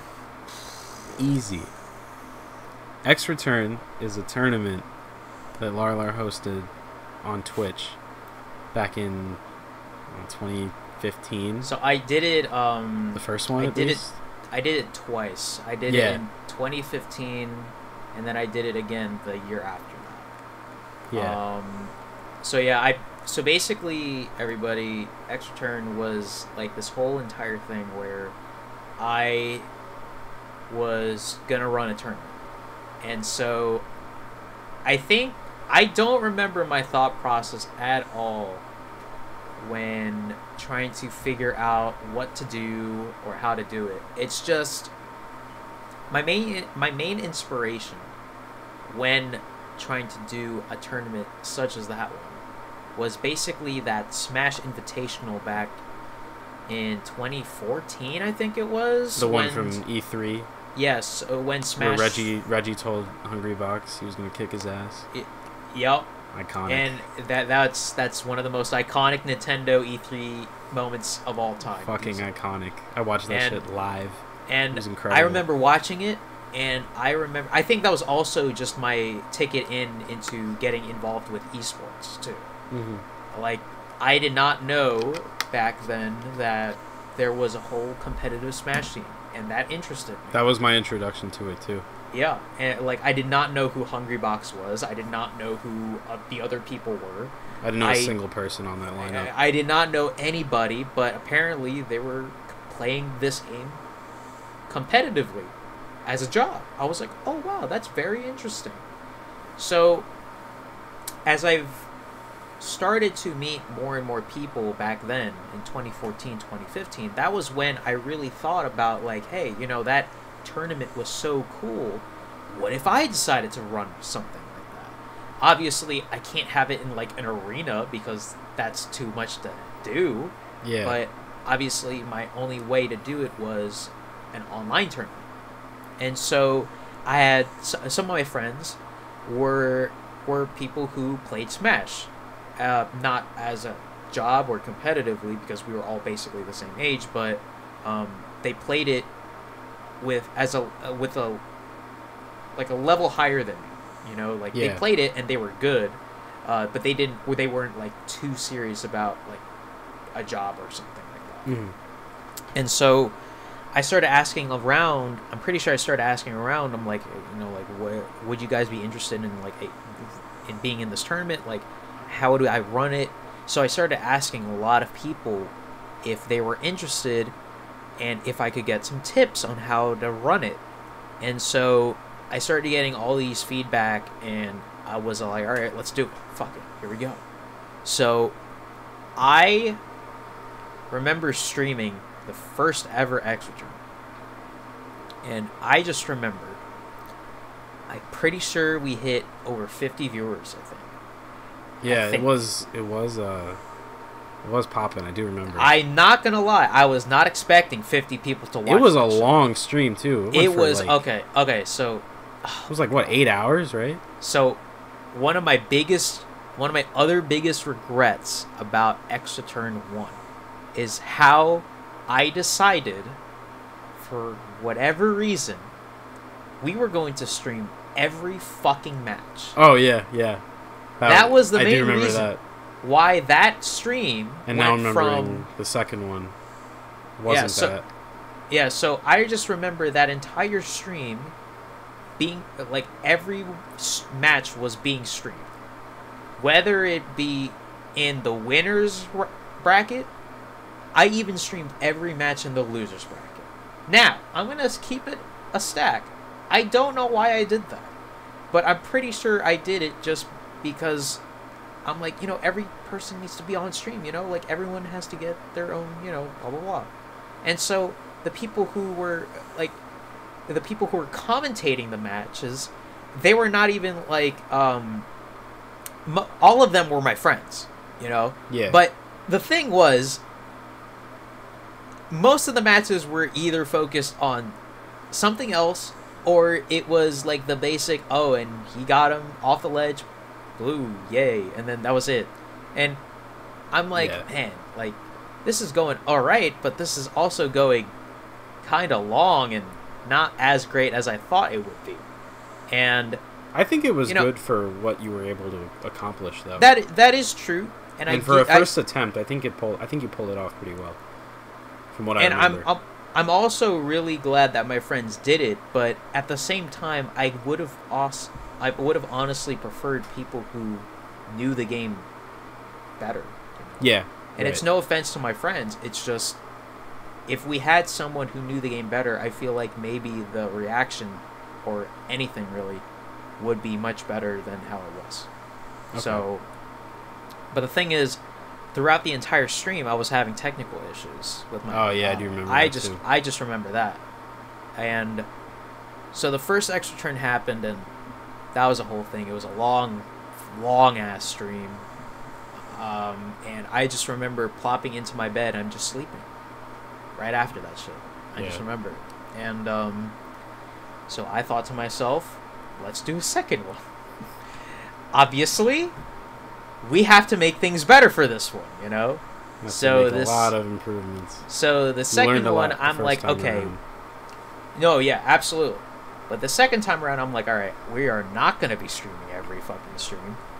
We are going to stream most of round one, and not really all of the losers bracket. Some losers bracket, but not all of it. But those matches will have to be done off stream and have to be reported accordingly to me, you know. Or I also had some of my other friends as TOs, tournament organizers, just to make sure that, you know, the tournament was trying to be run smoothly as possible, you know. And I also had a thing where at the end of the stream, after grand finals, I would have a salty suite. And the salty suite. The salty suite is basically an idea that I took from the main Smash community, because when Apex 2014 rolled around, it was Apex 2015. That tournament featured a salty suite, and I remember Chillin' Dude and Leffen. Chillin' Dude was talking all that shit. By the way, I should probably say this right now, I hope Chillin' Dude is fine, because I don't know if you know Jimmy, but he had a huge, like, crazy accident. Or not an accident, but he was, like, diagnosed with something, I think it was. And so he's, like, in the hospital. Best wishes to you, man. Yeah, so hopefully Chillin' Dude is alright. But back then, well, I should probably say also, I don't know the entire situation, but I do remember just seeing a lot of tweets about it, so hopefully, you know, Chillin' Dude's alright. He definitely got a lot of money raised in his GoFundMe, which is great, so, which is pretty cool. But I remember Chillin' Dude versus Leffen, and Chillin' Dude was talking all that smack to Leffen, and Leffen just 5-0s him in Melee. Oh, that was incredible to watch. That was my first tournament, I think. Yeah, that was my first tournament where I watched, like, and it was in Jersey, so I was watching it. And I just remember that match and how Leffen just 5-0s him, and I'm like, dude, I have to have a salty suite for the next XReturn. Yeah. And so we had it, and that actually was pretty decent. You know, that was pretty decent. Now, the only thing that I think I could have done better in XReturn 2 was definitely the technical issues, right? Yeah. So, but obviously, you know, that still persisted throughout the stream. But by the end of the day, I honestly thought XReturn 2, success. You know, I thought that was a success overall. So I'm like, all right, guys, 3. Let's go for 3. Later that year or next year, I don't know. Let's find out.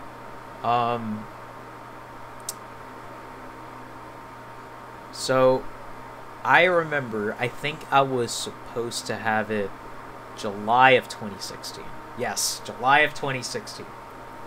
It was around the time when I started dunking too. Yeah. But I remember, but the whole thing was just a shit show right from the start. I just remember thinking to myself, okay, XReturn 2 was a success. How can I do XReturn 3 as soon as possible? So I thought to myself, having XReturn 3 in July, which is a couple months later, would be beneficial for not only the people in that tournament, but also just like, you know, interest sake. But I remember in early July, I'm like, okay, I'm gonna try to do things a couple things differently this time. I'm pretty sure I used challenge or something along the lines of that tournament website, but I used Battlefy this time. That didn't go well because Battlefy's UI at the time was so shit. Okay. I was running a couple exhibition tournaments before XReturn 3 as like a hype up. Yeah. That didn't go well because of the technical issues. And it was the day before XReturn 3 was supposed to start. And I've noticed that the amount of I think I changed the tournament and at least how it was supposed to be. I think I changed the participants. I think I raised the participants or something like that. I forgot. But we didn't have not all of the spots were taken. So that was also a concern. Because at that point, it's like, okay, well, the people who are going to be in this tournament don't have an opponent first round, so they get an easy round 1 win. Because there's no participant. So I'm like, okay, well, that blows. So I will have a tournament with not enough participants. I have a bunch of technical issues to deal with. And I'm trying to see if I can get this shit rolling as soon as possible for interest's sake, you know? Mm. So it was the day before XReturn 3 was supposed to start. And I'm talking with my friends. I'm still friends with some. I don't really talk with some people who were in that call.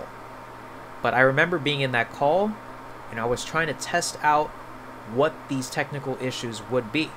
And now, mind you, I did not have a PC when running these tournaments. You had a laptop. I just had a laptop. I do remember that. Yeah. Running on it with an Elgato game capture card that was outdated almost that time. And obviously it was at that point where the technical issues were too much to where everyone was basically saying, Larlar, I think you got to postpone this thing. There's no way you can run this. Yeah. Because if you decide to run this tomorrow and the problem persists, then it will show in the tournament itself. And then if you decide to, for whatever reason, run XReturn 4, there's probably going to be less interest than how it is now. Yeah. Because obviously there were technical issues from the first tournament, but there were also more technical issues in the second tournament. So obviously people saw that. Yeah. And I thought to myself, okay, well, you know, they're kind of like saying the truth here, because it kind of makes sense as to why people would not want to enter. You know? Mm.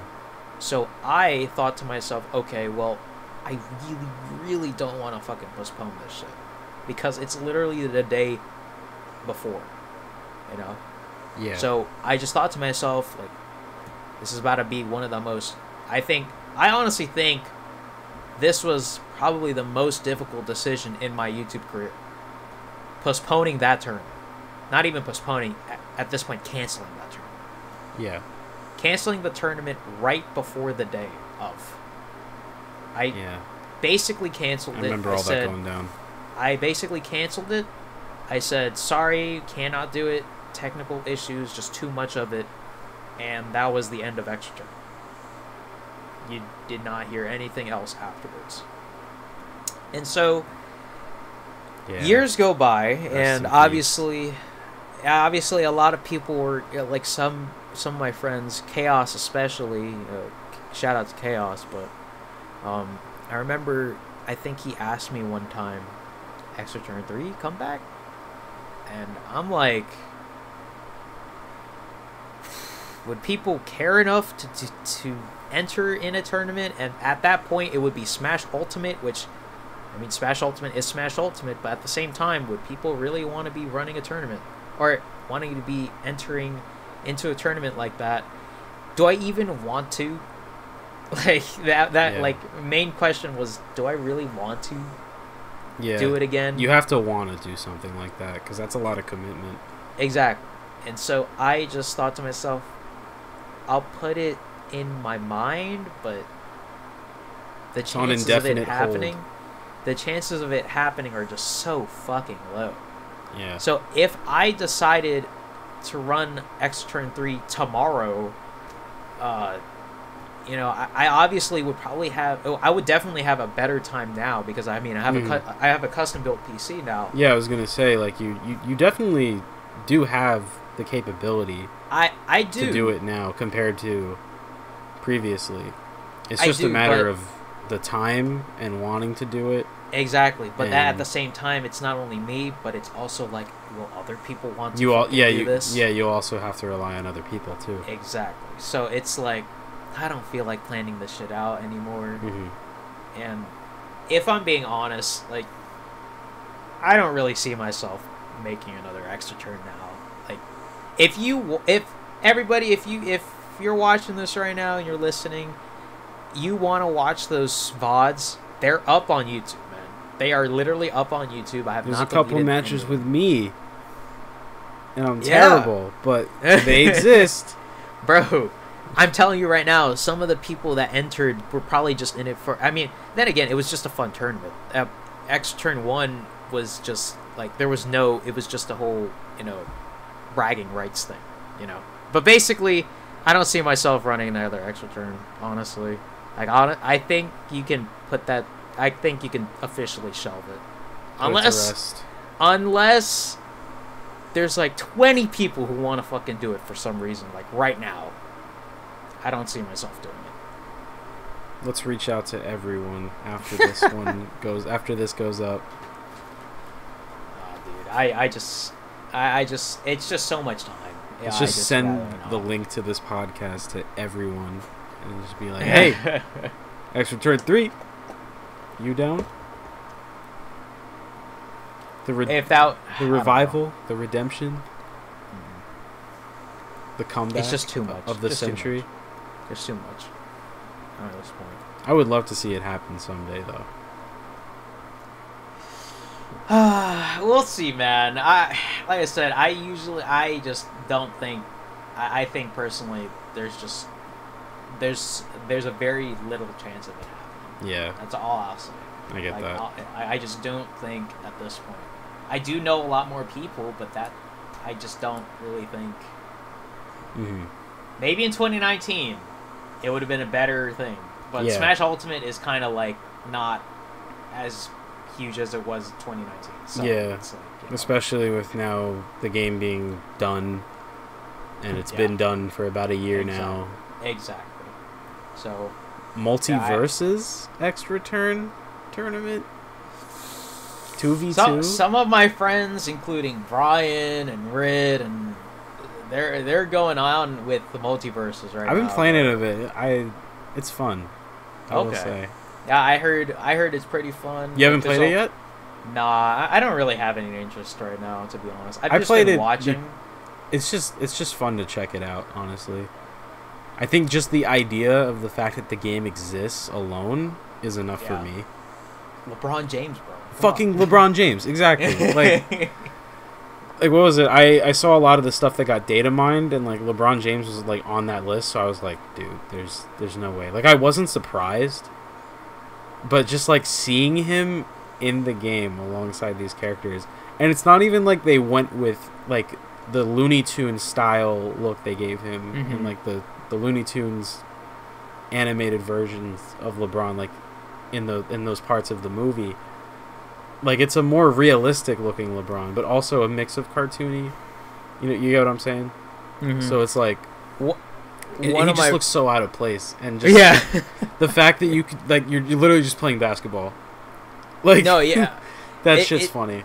One of my other friends, Dominic Ultranic 24, he literally shout out Dominic. Yeah, bro. I started to get to know him a lot better in 2020 when COVID hit. But he said something along the lines of how surreal it will be with someone's bio mentioning #1 LeBron James in NA or something like that. Yeah.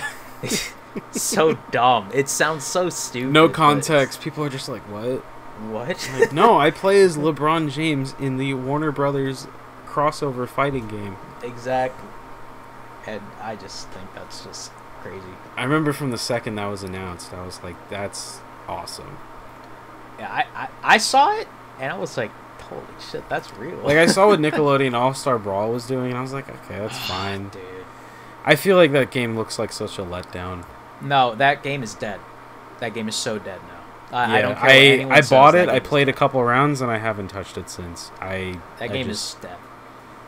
Multiverse is free to play. Yeah, so I think that's the main draw. Wasn't. Yeah. Yeah. And plus, the game wasn't finished when it came out either. Exactly. They just added the voice acting. Yeah, that is so sad. Like, I will literally say this right now. The only people in my friend group who played it was Brian and Tyrell. And those two would play. But we always joke around at how we're all like, guys, the only two people playing this game right now are these two right here. Because the game is just dead, bro. It's so weird. It's so sad because I remember they released DLC recently, but no one gave a shit. Literally, plus they were charging money for it too. Yeah. Yeah, I knew I wasn't gonna buy it. As much as hilarious as I thought Hugh Neutron being added before Jimmy Neutron was, like, I'm not paying for that. No. I'm sorry. And no one was serious. I haven't played it since before they added Garfield as free DLC. Like, I played it, I got it on sale. I think it was like $20 on Target.com. So I bought it. Played it a little bit. Played a couple rounds. And I was like, yeah, no, I'm not really having fun with this. Multiverses, though, is a lot more fun. That's what I've been hearing, and that's what I've been watching. So yeah, it's definitely not perfect. Like, it has its flaws.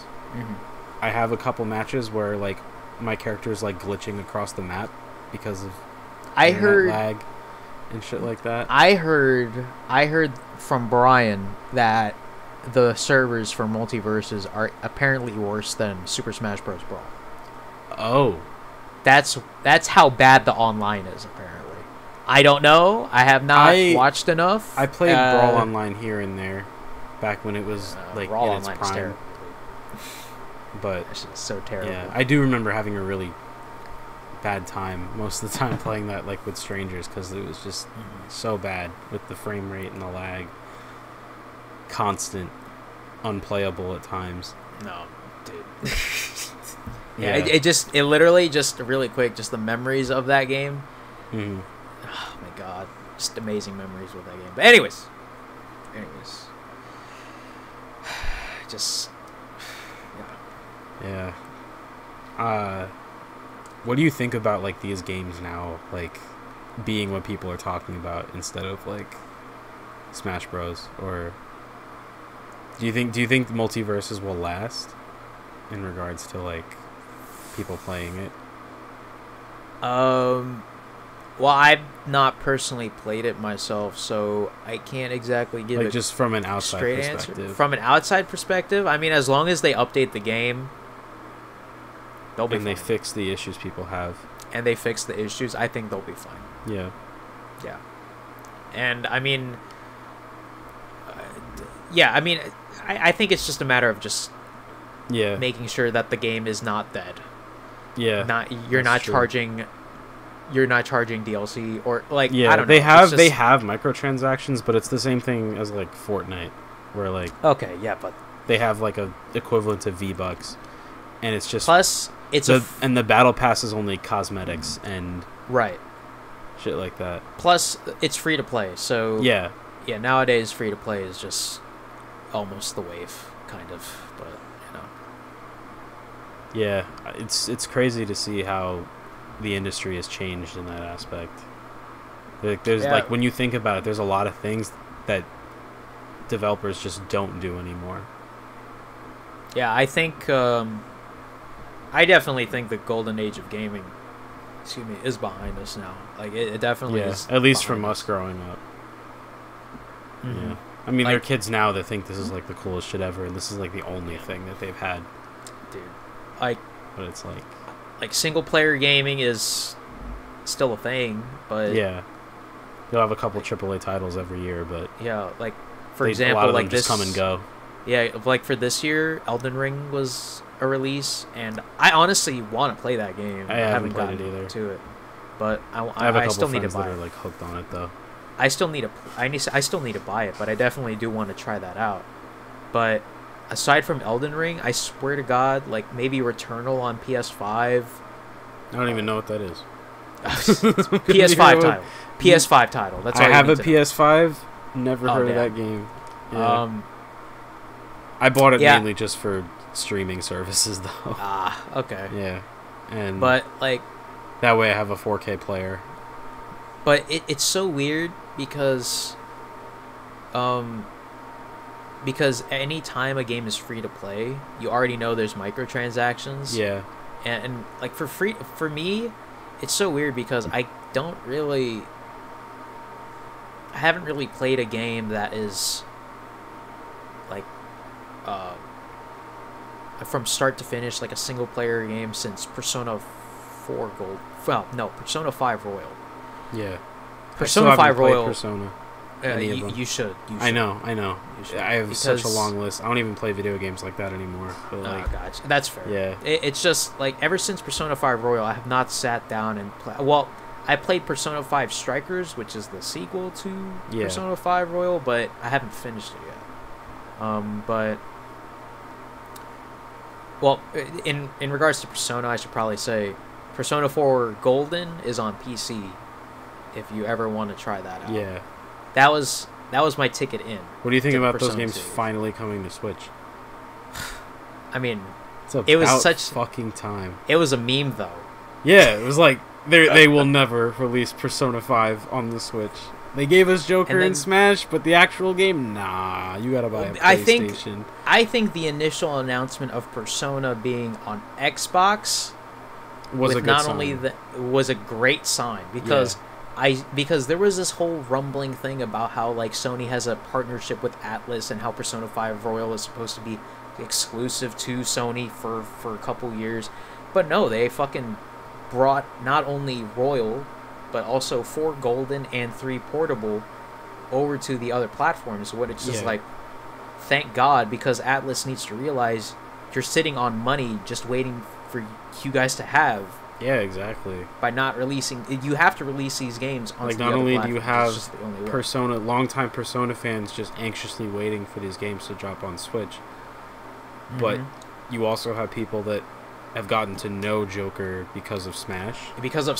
So it's just right, you know. You just I had heard the character's name. I saw what he looked like. I didn't know anything about him before he got announced for Smash Brothers.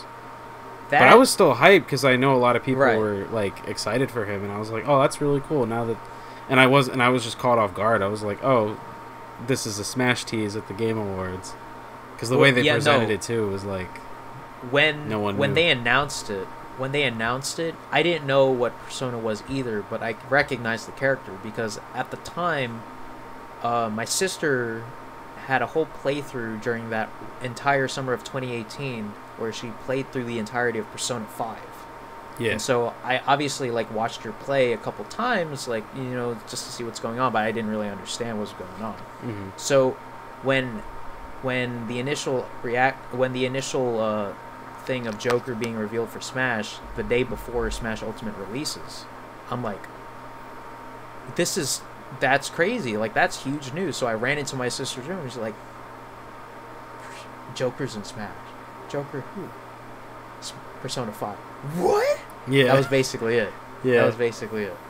And so I didn't really fully understand, but at the time, that was huge news for so many people. Mm-hmm. Huge news. Yeah. Most My definitely. God. Good times, though. Good times. But yeah, I just, like, moving on with the gaming industry, it's definitely changed. The golden years of the gaming industry are just behind us now. Yeah. Like, It's a whole different market. It's a whole, yeah, exactly. Because nowadays you just have to hope that a certain game is like free to play or something, or that it'll last. Because like it'll be popular for a week and then no one will talk about it after that. It's just so sad too. Yeah, it's just so sad. You see it constantly now. Like all these games that like they have so much hype built up as they're coming out, and then when they come out, either the game is bad or people just don't care. Yeah. And basically, and it gets lost. Yeah, that's in the endless cycle. The whole thing though with free to play games is it's just easier to get. Yeah, you know, because that's free. Why they're so popular. Free, because they're free. But like for me, the only games that I play. Well, okay, I should probably say this right now. Like I'm still open to playing single player games and other games in general. It's just right now I don't really have that time. Right. So really the only games I play nowadays are 2 free-to-play games, Valorant and Genshin Impact. And it's mostly because Genshin Impact is basically Breath of the Wild with anime characters. And yeah. Valorant is just, I don't even know how to describe Valorant at this point. It's just, for me personally, I quit Overwatch and I just went into Valorant when beta came out, and when beta came out I was like, holy shit, I'm so bad at this game, but I can see the fun in it. Yeah. And then I became a fully person playing Valorant and quitting Overwatch in like last year or something like that. Like at this point, if you ask me to open up Overwatch now, no. Yeah, no. No. Same with Mario Kart. I did not even... Yeah, same with Mario Kart. I did not even sign up for Overwatch 2 beta, because it's pointless. I forgot there was a sequel coming out. Yeah. Like... How long ago was that announced? I feel like it's been a while now. 2019 at BlizzCon. Oh, wow. Yeah, it has been. So, okay, so I should probably get this out of the way, because high-key, this is also something that I've been wanting to mention. But yeah.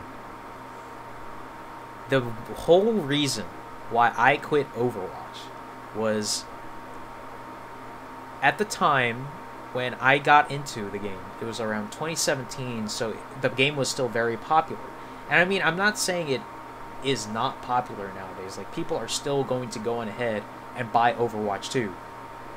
But around 2019... 2020, I've noticed that Blizzard basically just did not give 2 shits about the game. Like, whatever they were releasing on it, it was the same recycled old shit. Dead in the water. The weird-ass balance updates, and the meta was just bad too. So, I remember playing Overwatch, and I'm just remembering, like, in 2020, and I just remember how, like, unfun this was. And then Valorant came out. And Valorant is basically advertised as a tactical shooter when it is, but... Yeah. So it's basically CSGO with abilities, you know? Mm-hmm. And CSGO is, like, one of the more popular games of all time. Like, easily. And Valorant is from Riot, developers of League of Legends. and like I said, I started playing Valorant. Easy audience right there. Yeah, easily.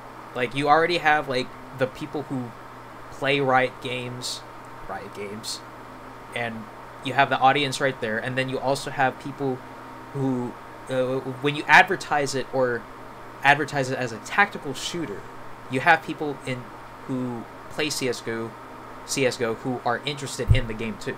So there's a huge audience with that. And I just remember noticing that that entire, like, audience change. Like, I just remember thinking to myself, holy shit, there's, like, so many people into this Valorant shit. Like, I remember when day one of the beta came out and everyone was streaming it. You name it. Yeah, I remember seeing it come out. Pokey. I didn't play it or anything, but like, I do everyone was streaming that shit. Yeah, everyone was streaming that shit, and so I was like, holy shit! Like, a lot of people are interested in this goddamn game, even though it's an only PC game. Yeah, but so, you know, I started putting my time into Valorant more because it's new, and less on Overwatch because Overwatch started to get very bad at that point. Yeah. And the thing is, though, the main thing that made me quit was that Blizzard literally quit on the game. I don't care what anyone says, but to me, Blizzard literally quit on Overwatch to focus on a sequel that is worth really... It's literally the same fucking game. For what? Like, for money. You know, like, they're most likely, like, what did they say? I forget. You see, this is how much I don't keep up with that game anymore, because I forgot if it was free to play or not. I think it is. Didn't they have, like, I think, like, as far as I remember, I didn't play it, but I do remember getting offers like, oh, it's free to play this weekend, or, like, you know, they have that was like just a weekend. But that was like for the first Overwatch, where they just, like, that's as far as I remember. Yeah, but it's just like, it was just everywhere. But the thing is, Blizzard literally quit on Overwatch, and no one can tell me otherwise, because they quit on that game to focus on a sequel that was stuck in development for so fucking long, and now it's gonna release later this year, but I don't expect I mean, I expect it to become, like, a huge thing when it comes out, obviously. But you don't think it's gonna last? Not really, because if Blizzard decides to abandon it again, what's gonna happen then? You know? Yeah. So basically, my faith in Valorant is more better, because not only am I enjoying that game more, I'm also enjoying the people who play it more, like the pros who stream it, the content creators who stream it. The tournaments are more entertaining than usual. Like, fucking, like, do you know who Shroud is? Yeah. Only by name, but... Oh, no, only by name? So basically, he's like, he used to be a CSGO pro, he retired in 2018, and then all of a sudden, he's fucking back playing Valorant competitively. Like, so he basically he came out of retirement. And so, like, it's just so much more juicier on the Valorant side compared to the Overwatch side. So it's like... There's a lot of people still consistently streaming it, too. Yeah. Like, it's been out a while now. Yeah, like, if you look at the Twitch page, it's, like, one of the top... It's up there on the top 10 almost every day. Yeah. And it's mostly because there's just a lot of people streaming it, or there's a huge tournament going on. And so that, to me, just in itself, just makes me more...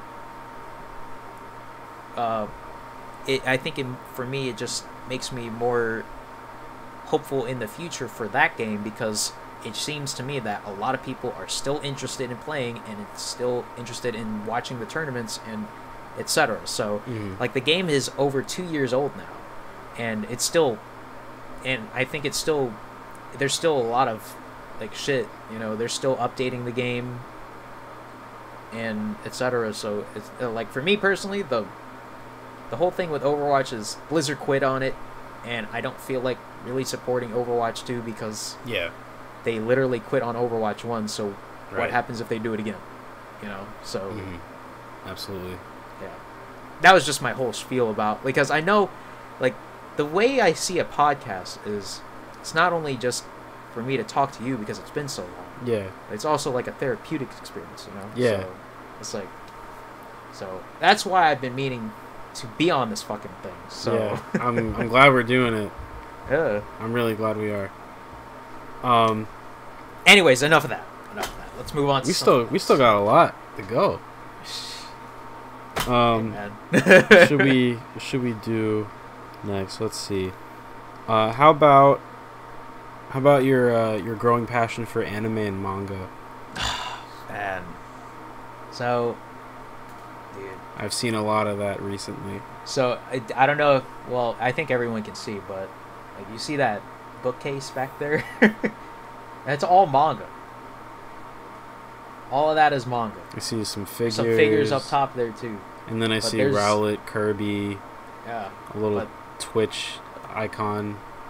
Looks like it's floating. No, it's on a stand. It's on a stand right now. No, I know. But yeah, like, shit. If I'm being honest, this whole entire thing with me watching anime and manga really just stemmed from, like, a conversation, and it just went over from there. Because for me, growing up, I didn't really think anime was, you know, I thought it was weird, actually. You know? I thought it was so weird because because the only anime I've watched was the only anime I really watched was Pokemon. Some episodes of Naruto, some episodes of Dragon Ball, but then again, those were when I was, like, little, so I obviously don't really remember, but I remember watching a lot of Pokemon back then. Mm-hmm. And I watched the first season of Attack on Titan, and that was it. Yeah, I'm in the same boat with Attack on Titan currently. Literally before 2020 it was just that, and that was it. Mm-hmm. And so one of the main, I think, something that I thought about when I remember I was gonna be I was asked, you asked me to be on here, so I was like, okay, I want to talk about anime for a little bit. So but the second season of so I remember finishing the first season in, like, 2014 it was, and I was like, where's the second season? Like, you know, like, there has to be a second season of Attack on Titan, right? And so it was around that time where I found out there was no second season. So if I'm being honest, I feel like if a second season of Attack on Titan came out a year later, I feel like my interest in anime probably would have started around there. Like, seriously, it probably would have started around that time. Mm. But I didn't find out until later that it took 4 years for a second season to come out.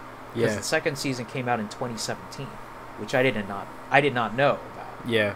But it took them that long. I do remember when the second season came out, and I just never watched it.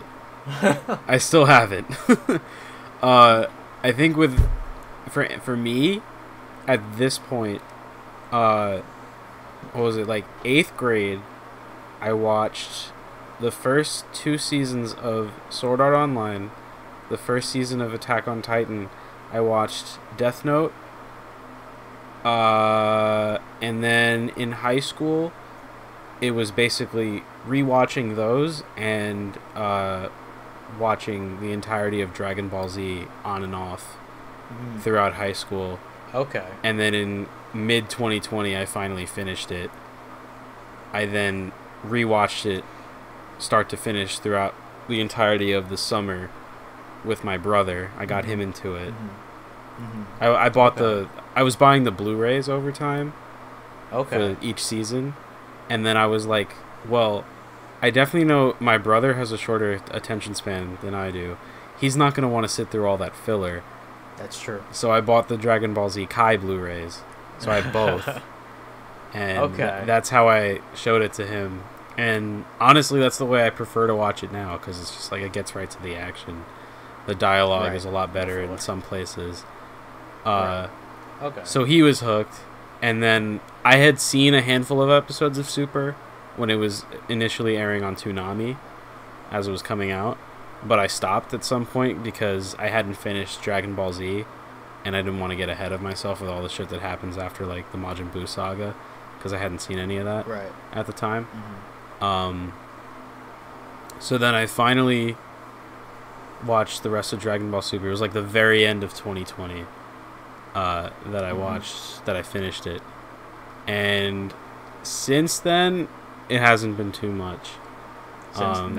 Yeah, I've been meaning to get back into watching anime. There's just so many options. Yeah. The only things I've watched since, I watched Cowboy Bebop. Oh, yeah. Love that show. That's it's fucking incredible. One of the best shows I've and ever then watched. I've seen the first half of the first season of Demon Slayer. Oh, okay. And that's it. Right. No, that's it.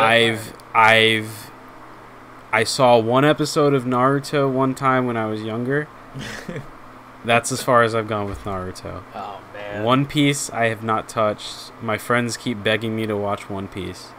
Dude, that's just it's a commitment that I have to make. I also have Hulu with ads. Dude.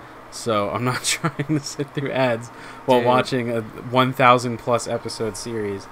So I got to figure that out. It's not on the top of my list yet, but I will get to it at some point.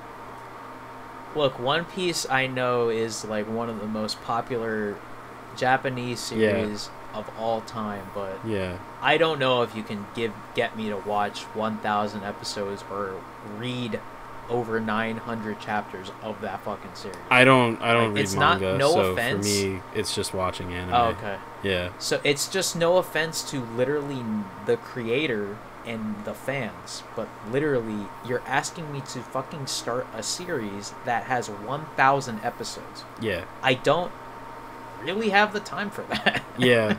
It looks very daunting. I think that's the issue. Yeah. I think if you just watch one at a time and you just go on, you think about it less. I think that's just the mindset. I think that's just the mindset I have to have. You need to be committed. Yeah. You need to be committed. That was the thing, because I was watching multiple things around the same time I was watching Demon Slayer. I just never got back to it. I keep remembering once in a while, I'm like, oh fuck, I never finished Demon Slayer, I should do that. And I still haven't. I was leading up, because I wanted to go see the first movie in theaters. I never went to see it, though, because I never finished it. Still haven't seen the movie. And now the second season's out. I gotta watch that, too. No, I think the second season blows season 1 out of the water. Easily. Noted. Okay. Noted. So you should, I feel like you should definitely go through, well, when you have the time. Yeah. Finish for season 1. Yeah. But watch the movie. Yeah. But season 2, I think, blows both season 1 and the movie out of the water, in my opinion. Apparently, that's like one of the best mangas. I mean, one of the best arcs too. So it's like okay. Yeah. But whenever I get around to it, No, yeah. When you have the time, I feel like it's definitely a fun watch. I didn't feel like it was that amazing. Like I did not think it was a 10 out of 10. Like I don't think it was a 9.5 out of 10. I think it's a very solid 8 to 8.5 out of 10 easily. Okay. Like, I don't think it was that amazing. Mostly because of story, but like the production standpoint is incredible. So it's like, you know. But anyways, on my growth, I don't think I've really fully told this story at all. So I will tell the story right now of how it started.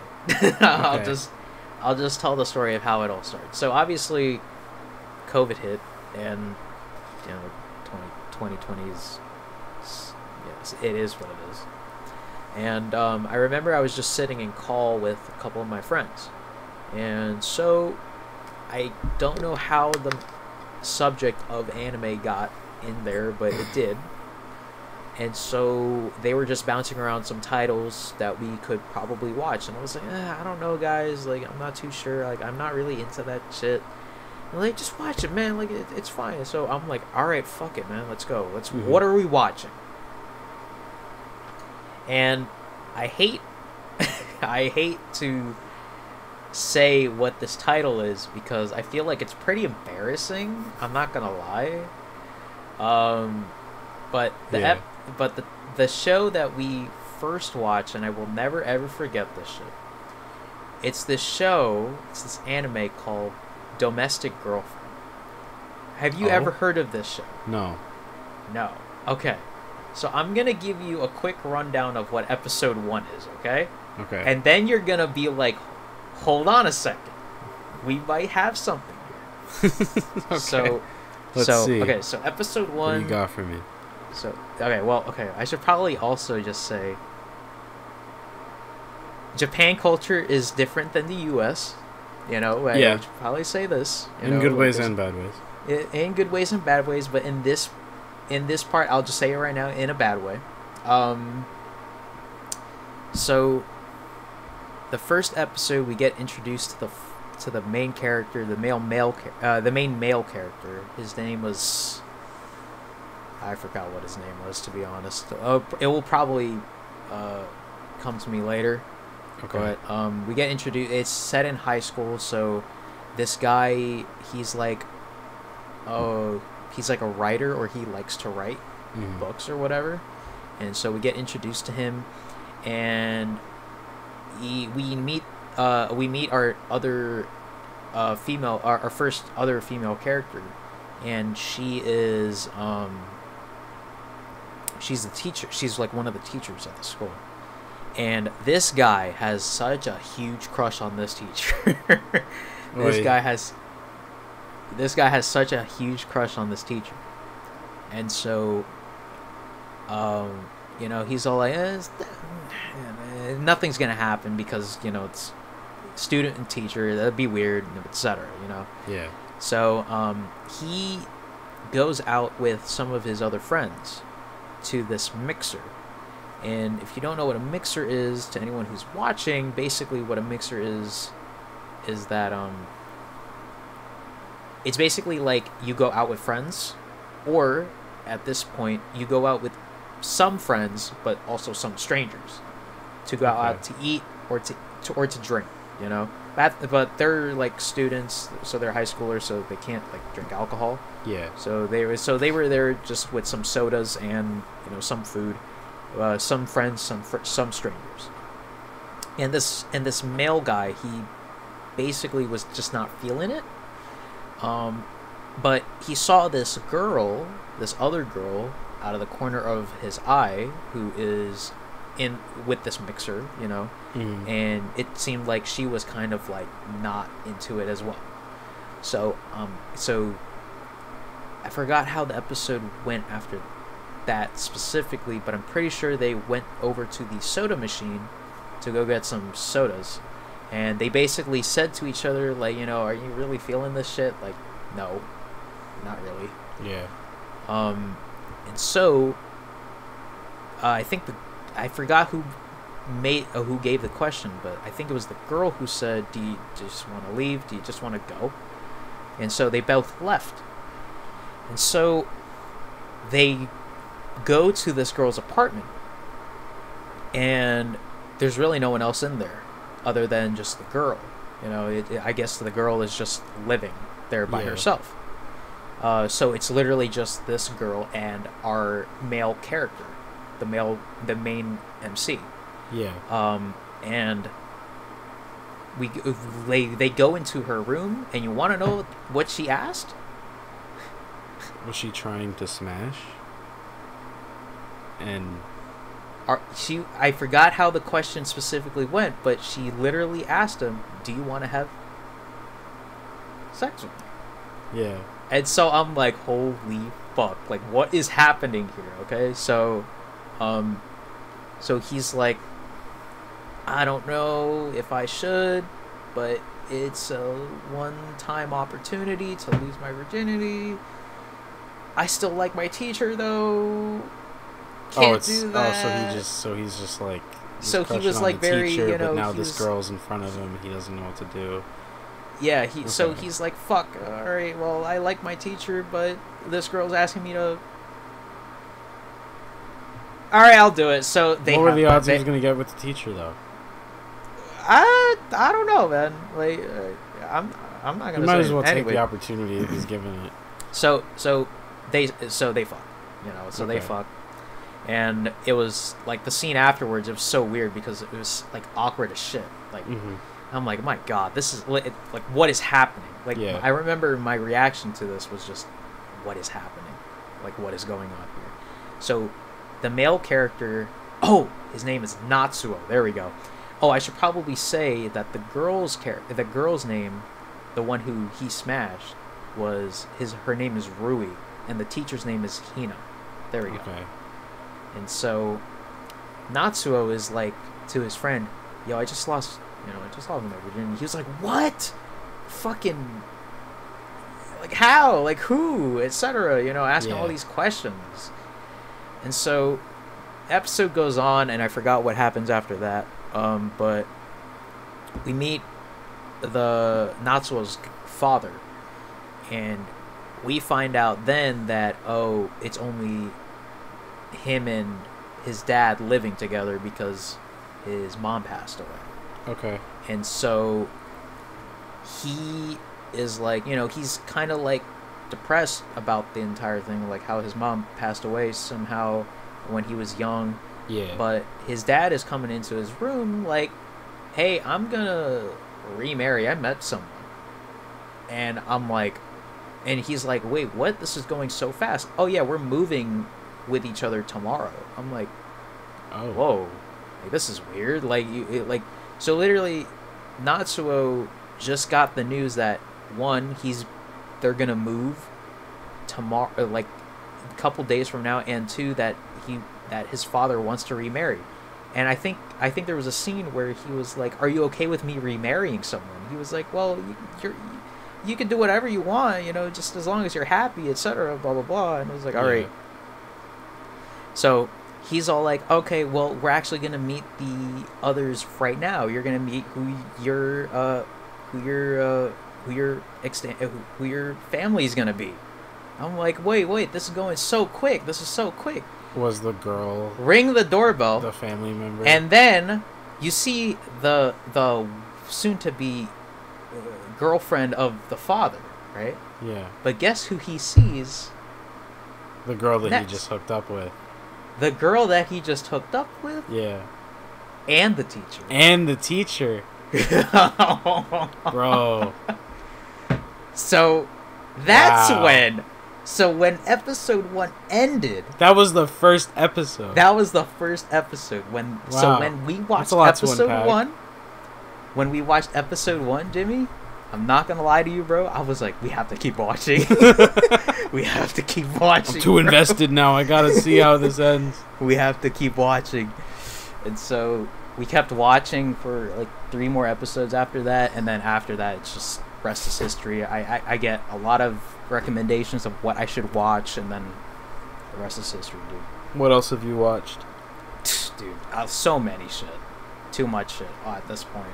Like I keep up with the, like what's releasing now. So like the seasonal anime. Okay. So like for example, like a seasonal anime releases like seasonal. So for example, like we're in the summer season. Mm-hmm. So that runs from July to September. And then the fall season starts, and then that's from October to December, and then winter is January to March, etc. So I keep up with the like what's releasing now. Like, I've Jimmy, when you ask like what have you watched now, it's just too much to list off. What are some of your highlights? Would you say? So Cowboy Bebop is one. Yeah. Easy. Steins Gate is, I think, my favorite show. That's one I gotta watch. Yeah, I think that's one of my favorite. Yeah, that's one of the best shows I've ever watched too.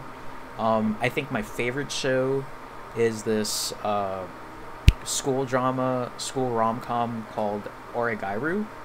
The English title is called My Teen Romantic Comedy Snafu. It's about this loner guy who hates everybody. And but he's forced. He actually claims he does not claim to be one, but whatever. But anyways, he he gets forced into joining this service club with one of the most beautiful girls in the school, and basically the show kicks off like that, and it's pretty like it's so weird because the tone from the first season to the second season, it's like the first season was like funny and kind of, you know, serious at some points, but more funny. But second season was like the tone shifted, like it was more serious than funny. But I think one of the things that makes that series so special to me is not only with the characters involved, like the character development because it ended in 3 seasons. Yeah. So the character development from season 1 to 3 was amazing to watch. Mm-hmm. And like, I'm more of a person who likes to hear about what people are thinking. Yeah. And there were like a lot of philosophical points with the show. Like it was like, if I'm thinking about it now, Origairu is like so over the top. Yeah. But for some reason it just makes it more, it just makes the series look so much better, even though it is over the top. Yeah. Like, it's hard to explain. It's like definitely one of those shows where it's definitely my favorite anime Japanese series, at least for me. Yeah. But it's definitely kind of like hard to explain the series because it's so, it goes in a lot of different ways. But yeah, it's very convoluted. It's definitely, yeah, it definitely is. Mm-hmm. But I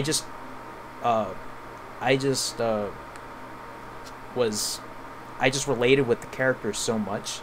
Yeah. And how they felt and their monologues, and I was like, dude, like, this is like amazing. Like, I'm literally, it sounds so weird, but I'm like, oh wow, I'm kind of like thinking like how this character feels or why this character did that. There's just so much shit. It's too hard to explain, honestly. But yeah, that's I just love it so much. Like, I have every light novel. I have it. Like, it's there. So that's cool, man. Are there any other ones? Code Geass. That's like one of those. I think, when did it release? It was like, it was when we were kids though. So it was like 2007, 8, something like that when it aired. I think the name sounds familiar. Yeah, Code Geass is like just one of those shows that I think you gotta watch because it's like a mecha show. Yeah. Mecha action drama show. Mm-hmm. Let's see. Recently there was Spy Family. It's basically like this show about how this spy is a spy, but he has to act like a father because the organization who he works for asked him to. And so he has to find a wife and daughter in order to carry out his mission, which was very fun to watch. Yeah. Let's see. I remember we mentioned Attack on Titan, so Attack on Titan's up there. It's gonna end next year, actually. I gotta catch up. It's worth it. It's been quite a while since I've watched the first season. So honestly, I'm gonna have to refresh myself. You might have to rewatch that. I do remember a good amount of it, but it still is a little spotty. At this point, it was like 6-7 years ago. Okay. That I watched it. Okay. So. I'm just trying to think. There's this other rom-com series called Kaguya-sama Love is War. I think it's probably one of the... That sounds familiar. I think that's probably one of the most funniest shows I've ever watched in my life. Okay. Yeah. And it just wrapped up its 3rd season in June. Okay. Yeah. What are you currently watching? What am I currently watching? Yeah. Well, I'm watching a lot of the seasonal shows. So I'm watching Classroom of the Elite season 2. A little bit of background on that series. It's like one of the most popular light novel series in Japan. Oh, okay. Ever. But it never got a second season. Like, the first season aired in 2017. But the second season was never announced because of how basically, you know how how studios adapt manga, they adapt an anime from the source material. So so for example, Attack on Titan was adapted from the manga. The Classroom of the Elite was adapted from the light novel. The adaptation of season 1 was okay, to where it's like they skipped a lot of details, to where it's like, this shit is never getting a second season. They kind of butchered a lot of butchered they made too some many changes. Details. They didn't make too many changes. They definitely made changes, but not a lot. Okay. But it's like, how the fuck are they going to make a second season? And then they made a second season. So it's like, oh shit. Does it feel worth it though? Watching the second season? I think it's definitely worth the fact that it's back. But I feel like from a production standpoint, it doesn't feel like Are they grasping at straws? Or kinda. Yeah. Like, the animation is pretty shit. Like, if I'm being honest with you. So hate to see I still really like that series though, because it's very drama-esque for some reason, very psychological, but it's so entertaining to read. It's so entertaining. All right. Yeah. Another show I'm watching is Tower of God at the moment. That's like another new shonen, or not. I don't. It's South Korean. Like, the author is South Korean, so it's not from a Japanese author. It's called a manhwa, I think. It's not a manga, but basically it was adapted into an anime 2020, I think it was. So I'm watching that. It's like you have to climb the tower because you want something so bad, but there's also other people so it's basically like a battle royale almost. Ooh. Yeah. That's interesting. Yeah. Dude, I just feel like my anime addiction at this point right now is kind of like crazy. You have bought a lot of manga too. Like, I don't think I've ever thought I would be doing this. You got a whole Instagram page for it now too. I know, as.animanga, by the way, if anyone wants to check it out. Link in the description. Go check it out. So, in the last couple of years, other than COVID, of course, you've been going on some trips with some internet friends that we both know, some that I don't know because I haven't been around as much, but you've been to PAX East? What, twice now? Or no, it's just 2020. Oh, okay. Oh, yeah, it was like right before COVID. Right before. I remember that. I'll go into it later. It was within the month, same month, right? Late February. So literally right there. Wow, yeah, you were really cutting it close. And then now it's gone on to going to Virginia Beach, where Sarge lives. Mm-hmm. But so tell me about those trips, dude. So much shit, man. So PAX East 2020, our friend group, and I should probably start off by saying this, but people, if you have internet friends, and if you trust them enough, at some point meet up with them, man. Yeah. Because at that point, it's worth it. Like, if I learned anything, I learned that I could meet up with these people, and I fully trust them. I really do. Like, I've known them for as long as I've known Jimmy. Yeah. So, 8 to 10 years, I've known them. And so, I remember just us thinking, like, we have to make a PAX trip happen. Like 2016, 2017. And it finally happened in 2020. And we went to Boston for PAX East 2020, and we met up there for a weekend. And I couldn't believe that we were doing it. Yeah. To be honest. Like, I remember seeing all the pictures, and I was like, damn, this is awesome. I flew out to Boston, and, like, we just hung out. Literally, we went around the convention. We drank a lot. we ate a lot of good food there, too. It's just, like... I unfortunately broke the bed. Oh, man. Oh, no. It's so weird because that's where Sarge was sleeping. I did not do it. He had to deal with that. I did not do it on purpose. I'll tell that right now. But I can't imagine you did. But all I did, right? It was a sofa. It was not a sofa. Who breaks bed. a fucking bed on purpose? Yeah, exactly. Yeah. So basically, right? Sarge was at this Smash tournament at PAX East. Like, he was still at the convention center. Yeah. While we were just like, they were like playing Melee. Like, Mac was playing Melee with someone, and like, etc. We were just fucking around and just doing whatever. And I was just wanting to sit down somewhere.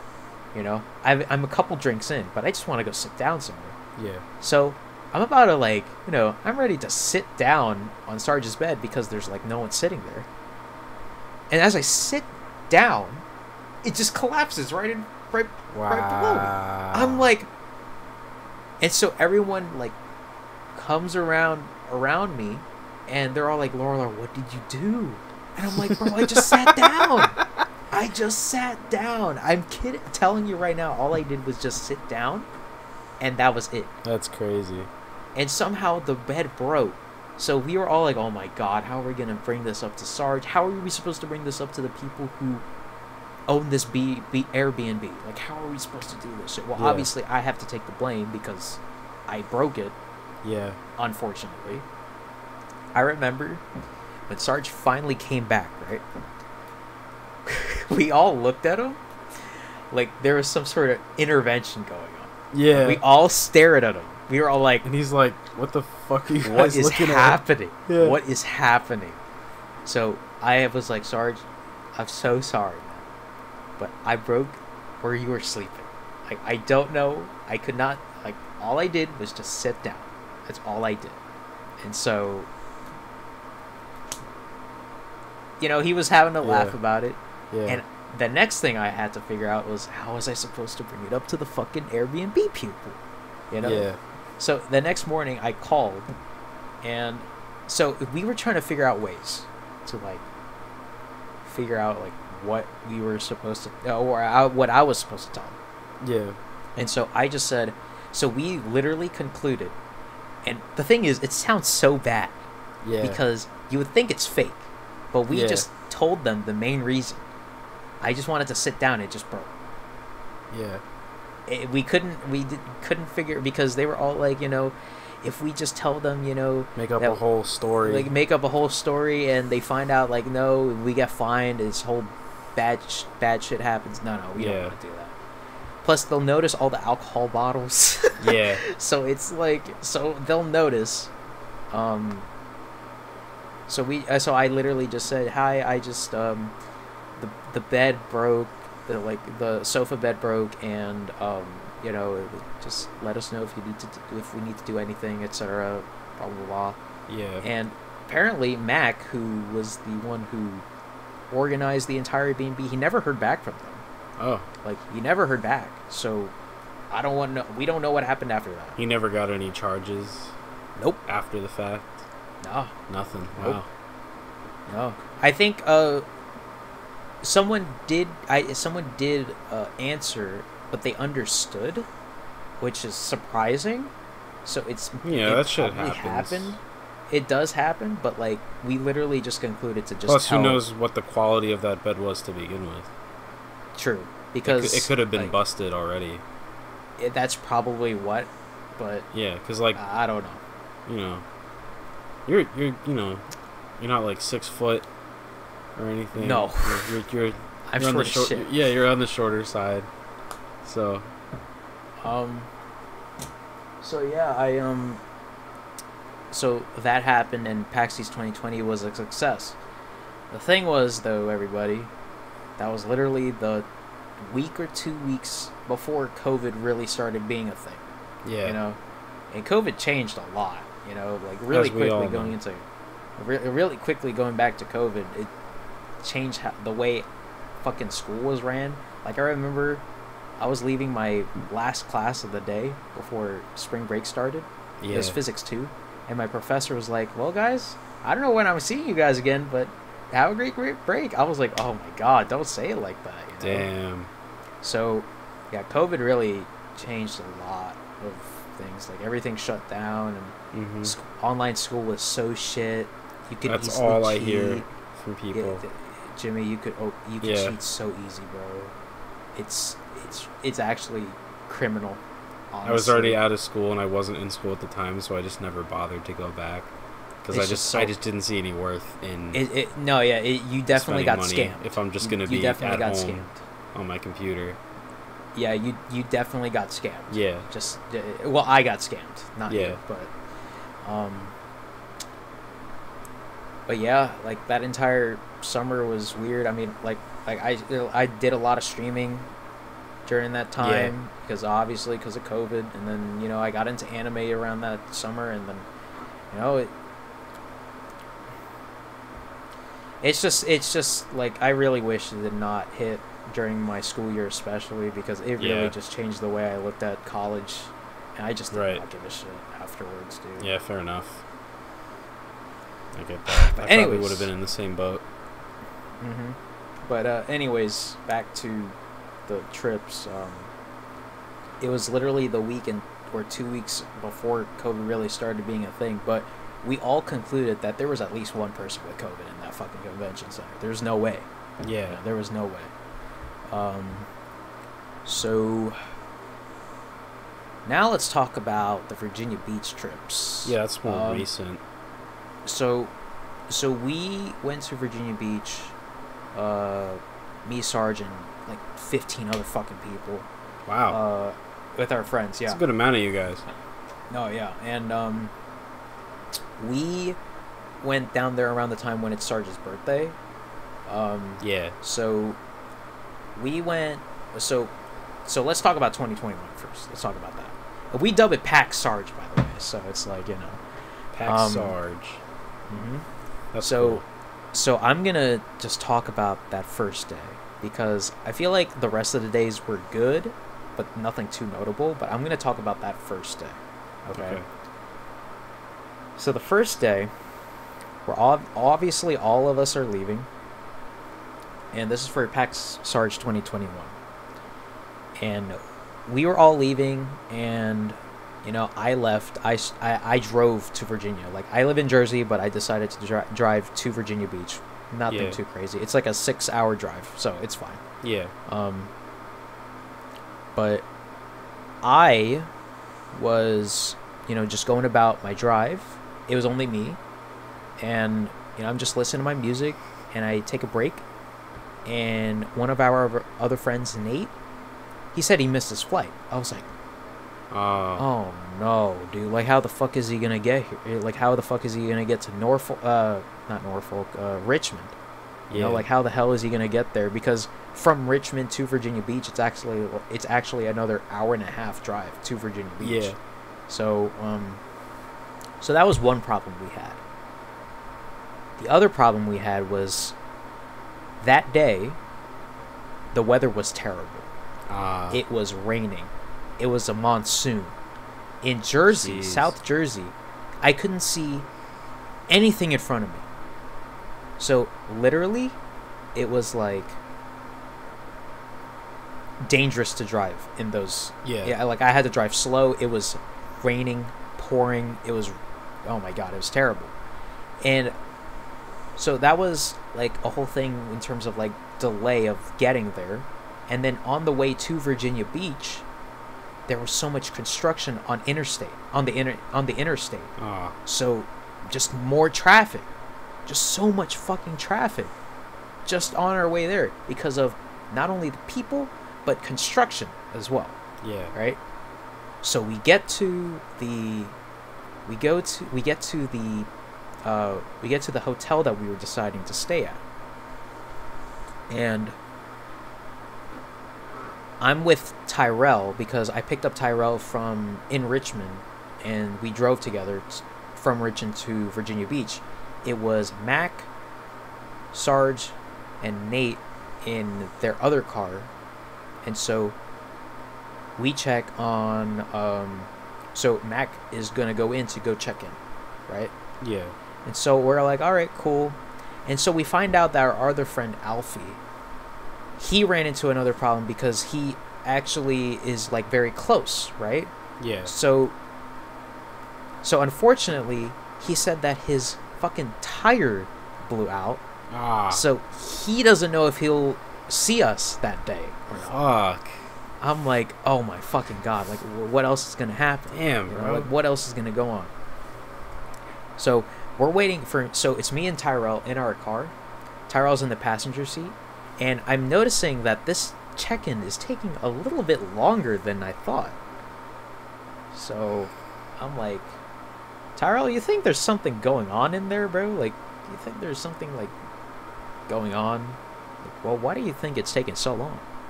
And he said, just don't worry about it, man. I'm like, okay.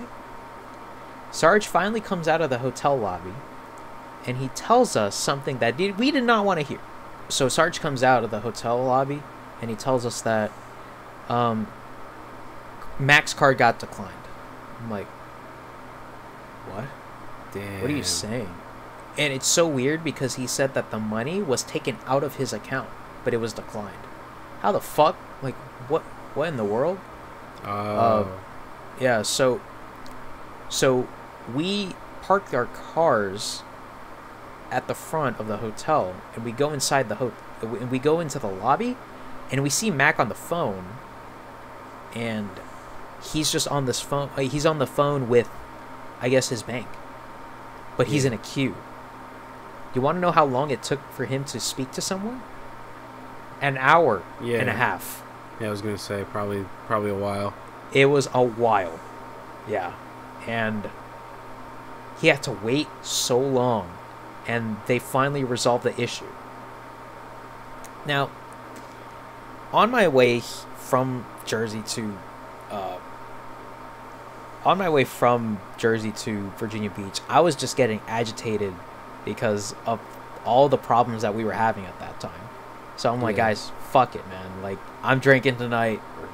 Let's go. Come on, etc. You know. Mm.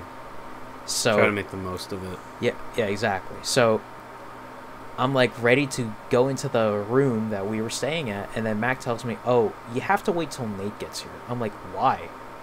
Because it's under his name. Remember, Nate had to fucking schedule another flight. Yeah, his flight. And he did not. I'll say this right now. He did not get there until 1 a.m.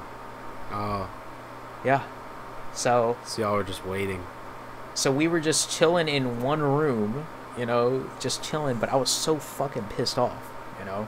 Yeah. Like at like all the shit that's happening, and my parents were being annoying, and I'm like, bro, like I'm fine. Please don't worry about me. Please let me enjoy myself. But they just kept like asking me a lot of things. I'm like, please, I'm on vacation. I'm on vacation. Yeah. So I got pretty drunk that night. I think I would say that would probably be the most drunk I've ever been, but a wedding overtook that. And the rest of the trip though was fun.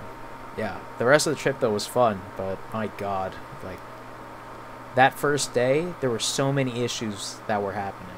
It was ridiculous. Man. Yeah, that's unfortunate. And it now, was fun by the end though. Oh yeah, absolutely. Like time? we went to the beach. Went to the beach. We went to a fuck. I remember more of this year though, because we were there for a week. But 2021 was good. Okay. But we definitely thought like we're not gonna do a hotel anymore. Oh, one more thing. So you know how Nate got there at 1 a.m.? Yeah. Right? So I think they thought that everything in total was $900, not each room was $900. Oh. So I think it was Nate who had to pay an extra $900 just so we can get into the room. Wow. So, fuck that hotel. Yeah, never again. Fuck that hotel. But so for this year, we were there for an entire week. This time we rented out a Airbnb. And yeah, that's probably the better. No, yeah, that was definitely the best way. That was definitely the better way. Yeah. And we had a better time there. That's good. But so you know how I mentioned all those fucking problems that we had in 2021 last year. So this year, I was riding with my other friend RBM from Jersey to Virginia Beach because he came from Texas, and it's cheaper it was cheaper to get a ticket from Texas to Jersey than Texas to Richmond. Yeah. So I'm like, all right, that's fine. You can just ride with me. We'll have no issue. So throughout the entire day, when everyone was coming to Virginia Beach and etc., no issue. Right? Yeah. No issue. Yeah. And I was thinking to myself, I was like, wow, there's no issue happening here. Very interesting. Something's about to go completely wrong. And it did. It did. So, basically, we get to Virginia Beach, RBM and I. Mm-hmm. And I'm just like, we have to go get some drinks, you know. Let's get some alcohol, and then let's go back and let's go to the V&B because we just got there. And so we go up into this food line, and I'm gonna go get some beer, some Angry Orchard, and I noticed that my car key would not come out. I'm like, whoa, that's weird. I was like, RBM, I'll just be quick, man. I'm just gonna go get the fucking shit. I'll just go get the drinks, and then we'll be fine. So I go get the drinks, I pay for it, I come back into the parking lot, and RBM tells me, hey, it's not coming out. I'm like, what do you mean? It's not coming out still? He's like, no. The key was stuck in the car? So my car keys... Hold on, wait. So my car keys would not come out, right? So we tried starting it. Guess what happened? It did not start. Oh, no.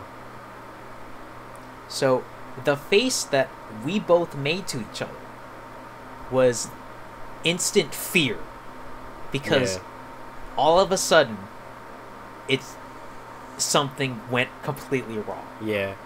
So I'm like panicking because this has never ever happened to me ever. You know? Right. And I don't know what to do. The key is stuck into the ignition. I can't start the car. I'm literally stuck here until something happens. And I'm like freaking out, but it's like, okay, well, what are our options? You know, let's not tell any of our friends for right now. Mm-hmm. Let's just see what our options are. And we notice an Advanced Auto Parts, like at the other side of the lot that we were in. So I told RBM, go run over there and see if they can help us out. You know. Yeah. So I get on the phone with him, and basically the rep in the Advanced Auto Parts literally tells me we can't do anything to help. And I'm like, wow, unbelievable. So so I'm like, I'm desperate here. What else can I do? And he said, well, I think your best option here at this point is for you to call a locksmith. Yeah. But the thing was, I'm not too sure who's willing to help you at 6 p.m. in the evening, a day before Memorial Day. So I would think you would call right now just to see if there's any help that can be provided. Mm-hmm. You know? Yeah. So obviously I call the local locksmith, and they take my information, and they tell me it's another 45 minutes until they get here. And I'm like, oh my fucking god. You know, Yeah. like I'm already fucking pissed off at this happened. I'm already high on, you know, like I was not high. I should probably say that. I was not high, but I was like, yeah, adrenaline. It's just everything went completely right today, except right now. So Damn. I told RBM, I'm like, RBM, do you just want to like drop your shit off at the Airbnb at this point? Like, should we just let them know? So we agreed to let Sarge. So the people at the B&B were Sarge, Mac, Tyrell, and our other friend Alfie. Okay. Who this year, he was able to actually stay with us for a little bit, you know. Yeah. Or at least spend more time with us, you know. So we tell him. So we don't want you guys to tell anyone with what just happened, and don't be alarmed. But we have a major emergency right now. My car keys are stuck into the car, the ignition, and I cannot get it out, and I cannot start the car. So we called a locksmith, and they told us that it's going to take 30 minutes to an hour for them to get there. So is it okay if someone can pick up RBM, get his stuff there, bring it to the B&B, and then come back for me? And they were like, all right, that's fine, because we have to pick up some other people who are arriving now, you know, so we had to work around there. So finally, after like an hour and a half of waiting, the locksmith finally gets there. And I'm like praying to God that this works out, you know, because he also said that it could also be an ignition issue. Like, if your ignition is not working properly, we may have a bigger issue on our hands. He takes out the key forcefully with something I forgot. What's the thing called? It starts with a P. Pliers. Yeah, that. So takes it out. He puts the key in, and he starts it. And at first it did not work, which was like, oh no. Yeah. But then after a couple like diagnostic stuff, it starts working, and I had to pay I had to pay so much money for it. I will not say what it is. Yeah. But I should probably see if I have it here with me. Give me 1 second. Okay. If I can find it, I'll send a picture to you. Okay. All right. But basically, I still have that key, but it's broken as shit. You just kept it as like a little souvenir, little memory. So just like a little picture, just for anyone who may not figure out like what broke. So you know how the key is sticking out of the, like, you know how you have that key and then there's like a lock button, an unlock button, and the raise the trunk button or something like that? Basically, the portion where the key comes out of that is like broken. Like, it is like, it's just broken. So yeah, other than that, rest of the trip was great. We were able to get it going, and you know, everything was fine after that. But that entire trip was so much fun. We went to Topgolf water park. We went to the beach. I went to the beach every day, by the way. I should probably say that right now. I went to the beach every day. And it was just so much fun. We went to Dave and Buster's too. Oh, I love Dave and Buster's. Yeah, I finally met Dominic too. Like, I finally met. Oh, Dominic was there? Yeah. Oh, wow. Yeah. So That's there cool. were like a lot of our friends were there. Like, a lot of people that I at least knew. Met them for the first time, but obviously, you know, Rit was there, Mac, Sarge, obviously, Tyrell, and then some other friends of ours were also there, and we just had a great time, man. That's awesome. We drank every day.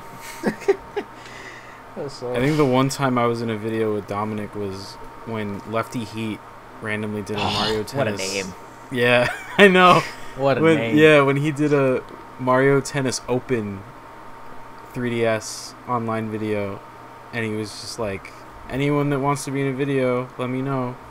And I was like, for shits and giggles, I was like, hey, I want to be in one. And then he picked me, and I ended up in a Skype call with him, Dominic, and DX Exiled. Oh my god, what a name! Yeah. Jesus, Yeah, that was the last time I talked to like any of them. I was like, I had to be 10 years old, so that was. It's just like we keep going back to it. Yeah, it's just like, my god, just so many things. It's so crazy. But yeah, like the fact that it's been this long. We plan on doing another event again next year. That sounds fun, bro. We don't know where, but we 100% are doing it again next year. So yeah, like if you got internet friends and you trust them, they're good people. If you can, try and meet up with them. Of course, I think be mindful, of course, of strangers 100%. On the internet, but you know, I think not everyone's out to kill you or anything. Yeah, I think that a whole entire statement of like, you know, you have to be careful with who you meet over the internet is definitely true. Yeah, 100%. But sometimes the people who you meet over the internet are some or over a game coolest people, are some of the best people that you can ever fucking meet. And honestly, I'm so glad I started YouTube and all those videos because I met all you guys. Yeah. If I did not do that, same boat. I don't know what would be happening. Yeah, I don't know where I'd be. That's for damn sure. Like, you wouldn't be here. We wouldn't be having this conversation. We would not be having this conversation. Yeah. We would not be. Bro, it's just like the longest podcast yet.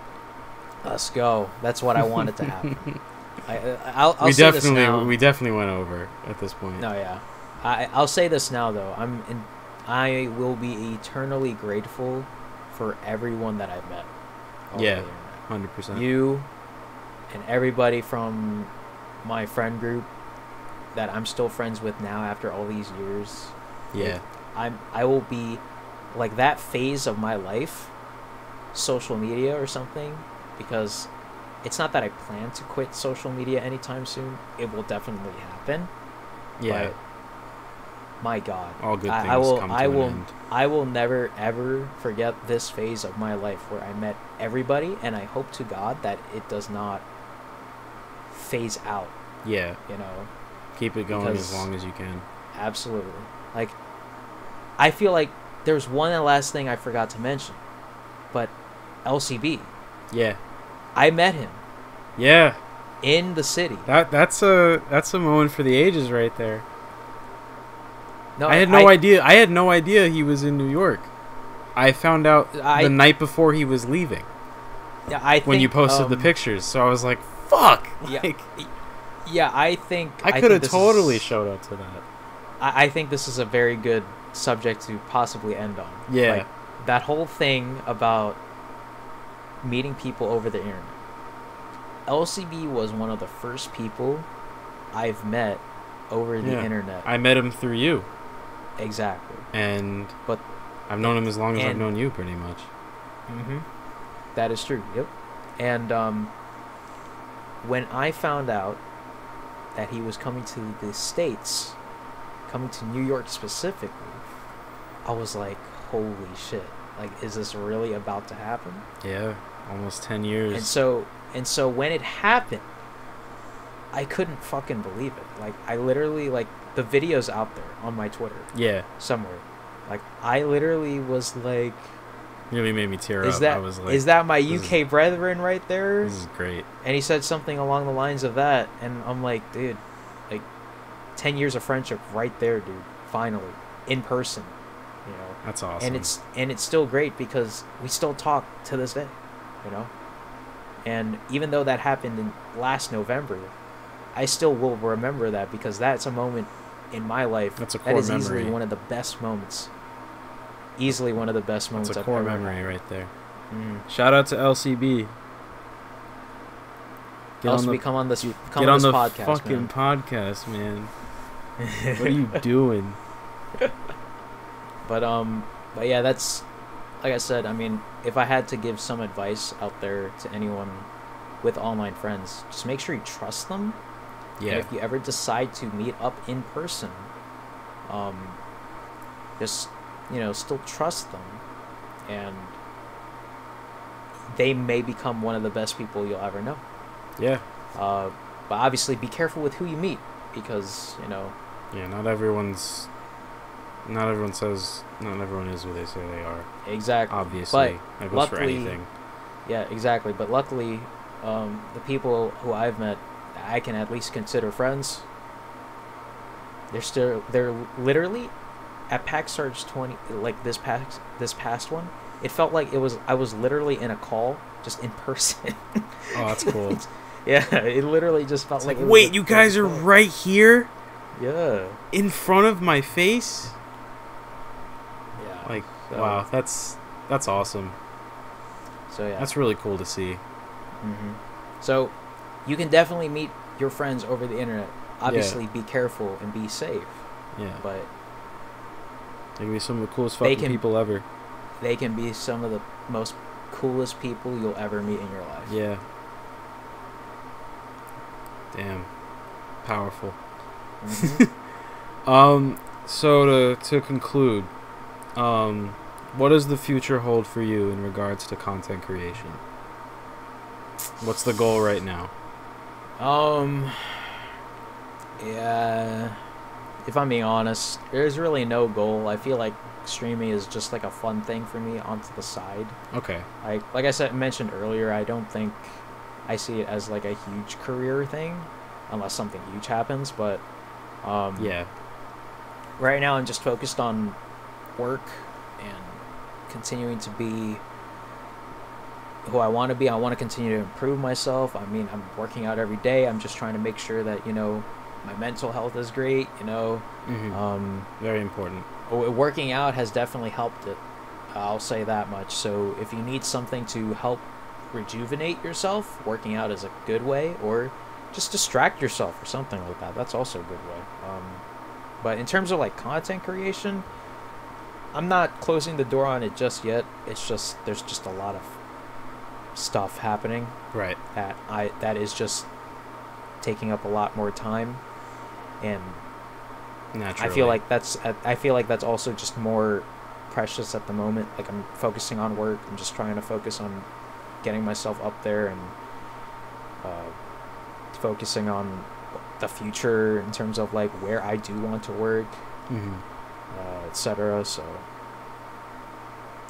yeah, well, I'm not closing the door. I will still stream. Yeah. It's just I don't really have a schedule, and I don't really know when the next stream will be. But it's not that I will quit streaming, at least right now. So yeah, leave the door open just a bit in case you feel like doing it. You might have a spark one day and just be like, hey, I want to do this. Absolutely. So who knows? XReturn 3 might come back. yeah. XReturn 3 coming soon. All right. Confirmed. Maybe. No. No. I'm just kidding. Maybe. So, where can the lovely people at home find you on social media? You guys can find me at Larlar Gaming on Twitter. My YouTube channel, you could just look it up at AZLarlar. My manga account is popping off, so if you want to check out what I have here, as.animanga. I also have my other AZLarlar Instagram account, but mostly you'll find me on Twitter at Larlar Gaming, 100%. All right. Well, it's been a pleasure. It's been a pleasure, my friend. Jimmy, I wanted to be on this for so long, man. I'm so glad I did. I'm so glad I can take the title of the longest podcast for at least right now. Yeah, we shall see in the future, but this is definitely the longest episode. As I'm recording, I obviously can't see how long it's going to be. I'll figure that out in post. But regardless, this has been great. We've known each other just over 10 years now, and now rejuvenating that and having you come on here has been great. I've been wanting to get you on for Sir. a while. We basically just caught up right here. Yeah, this is pretty much our way of catching up. I learned so much about what's been going on with you, and that's the best part about this, just a way to reconnect with people and evolve in a lot of ways. True. So if you guys enjoyed this episode, you know the drill. If you're on YouTube, subscribe, hit the bell, like, comment, share, all that shit. I'm definitely sharing the shit out of this episode. Thank you, my friend. People need to hear people this. Gotta see this. Yeah. If you're listening on audio, whether it's Spotify, Apple Podcasts, Anchor, Google Podcasts, whatever it may be, drop a follow, subscribe, leave a rating, write a review, whatever it is on there. It's different for all of them. There's like so many of those different podcast platforms that this shit is just on that I've never heard of. It just gets distributed to them. Also be sure to follow the podcast on Twitter, TikTok, Instagram, and Facebook. Links are always in the description, so be sure to check them out. Get your merch at jimmymullen.co. The beta logo has been phased out. There is some stuff still available, but the official logo is now on some merchandise. You can get a shirt, a hoodie, whatever it may be that you're interested in. And you can also support the podcast. I feel like I don't say that enough. Support the podcast. Yeah. For as little as 99 cents a month, you can make me smile. Or $4.99 or $9.99, whichever you like. It's not an obligation. I'm not forcing you to do it. It's just out of the kindness of your heart. With that said, thank you guys for tuning in. Hope you enjoyed. Jimmy, thank you. Of course, man. Anytime. Thank you. We'll do it again. We'll catch you guys in the next one. Take it easy. Peace. Have a great one, everybody. Thank you.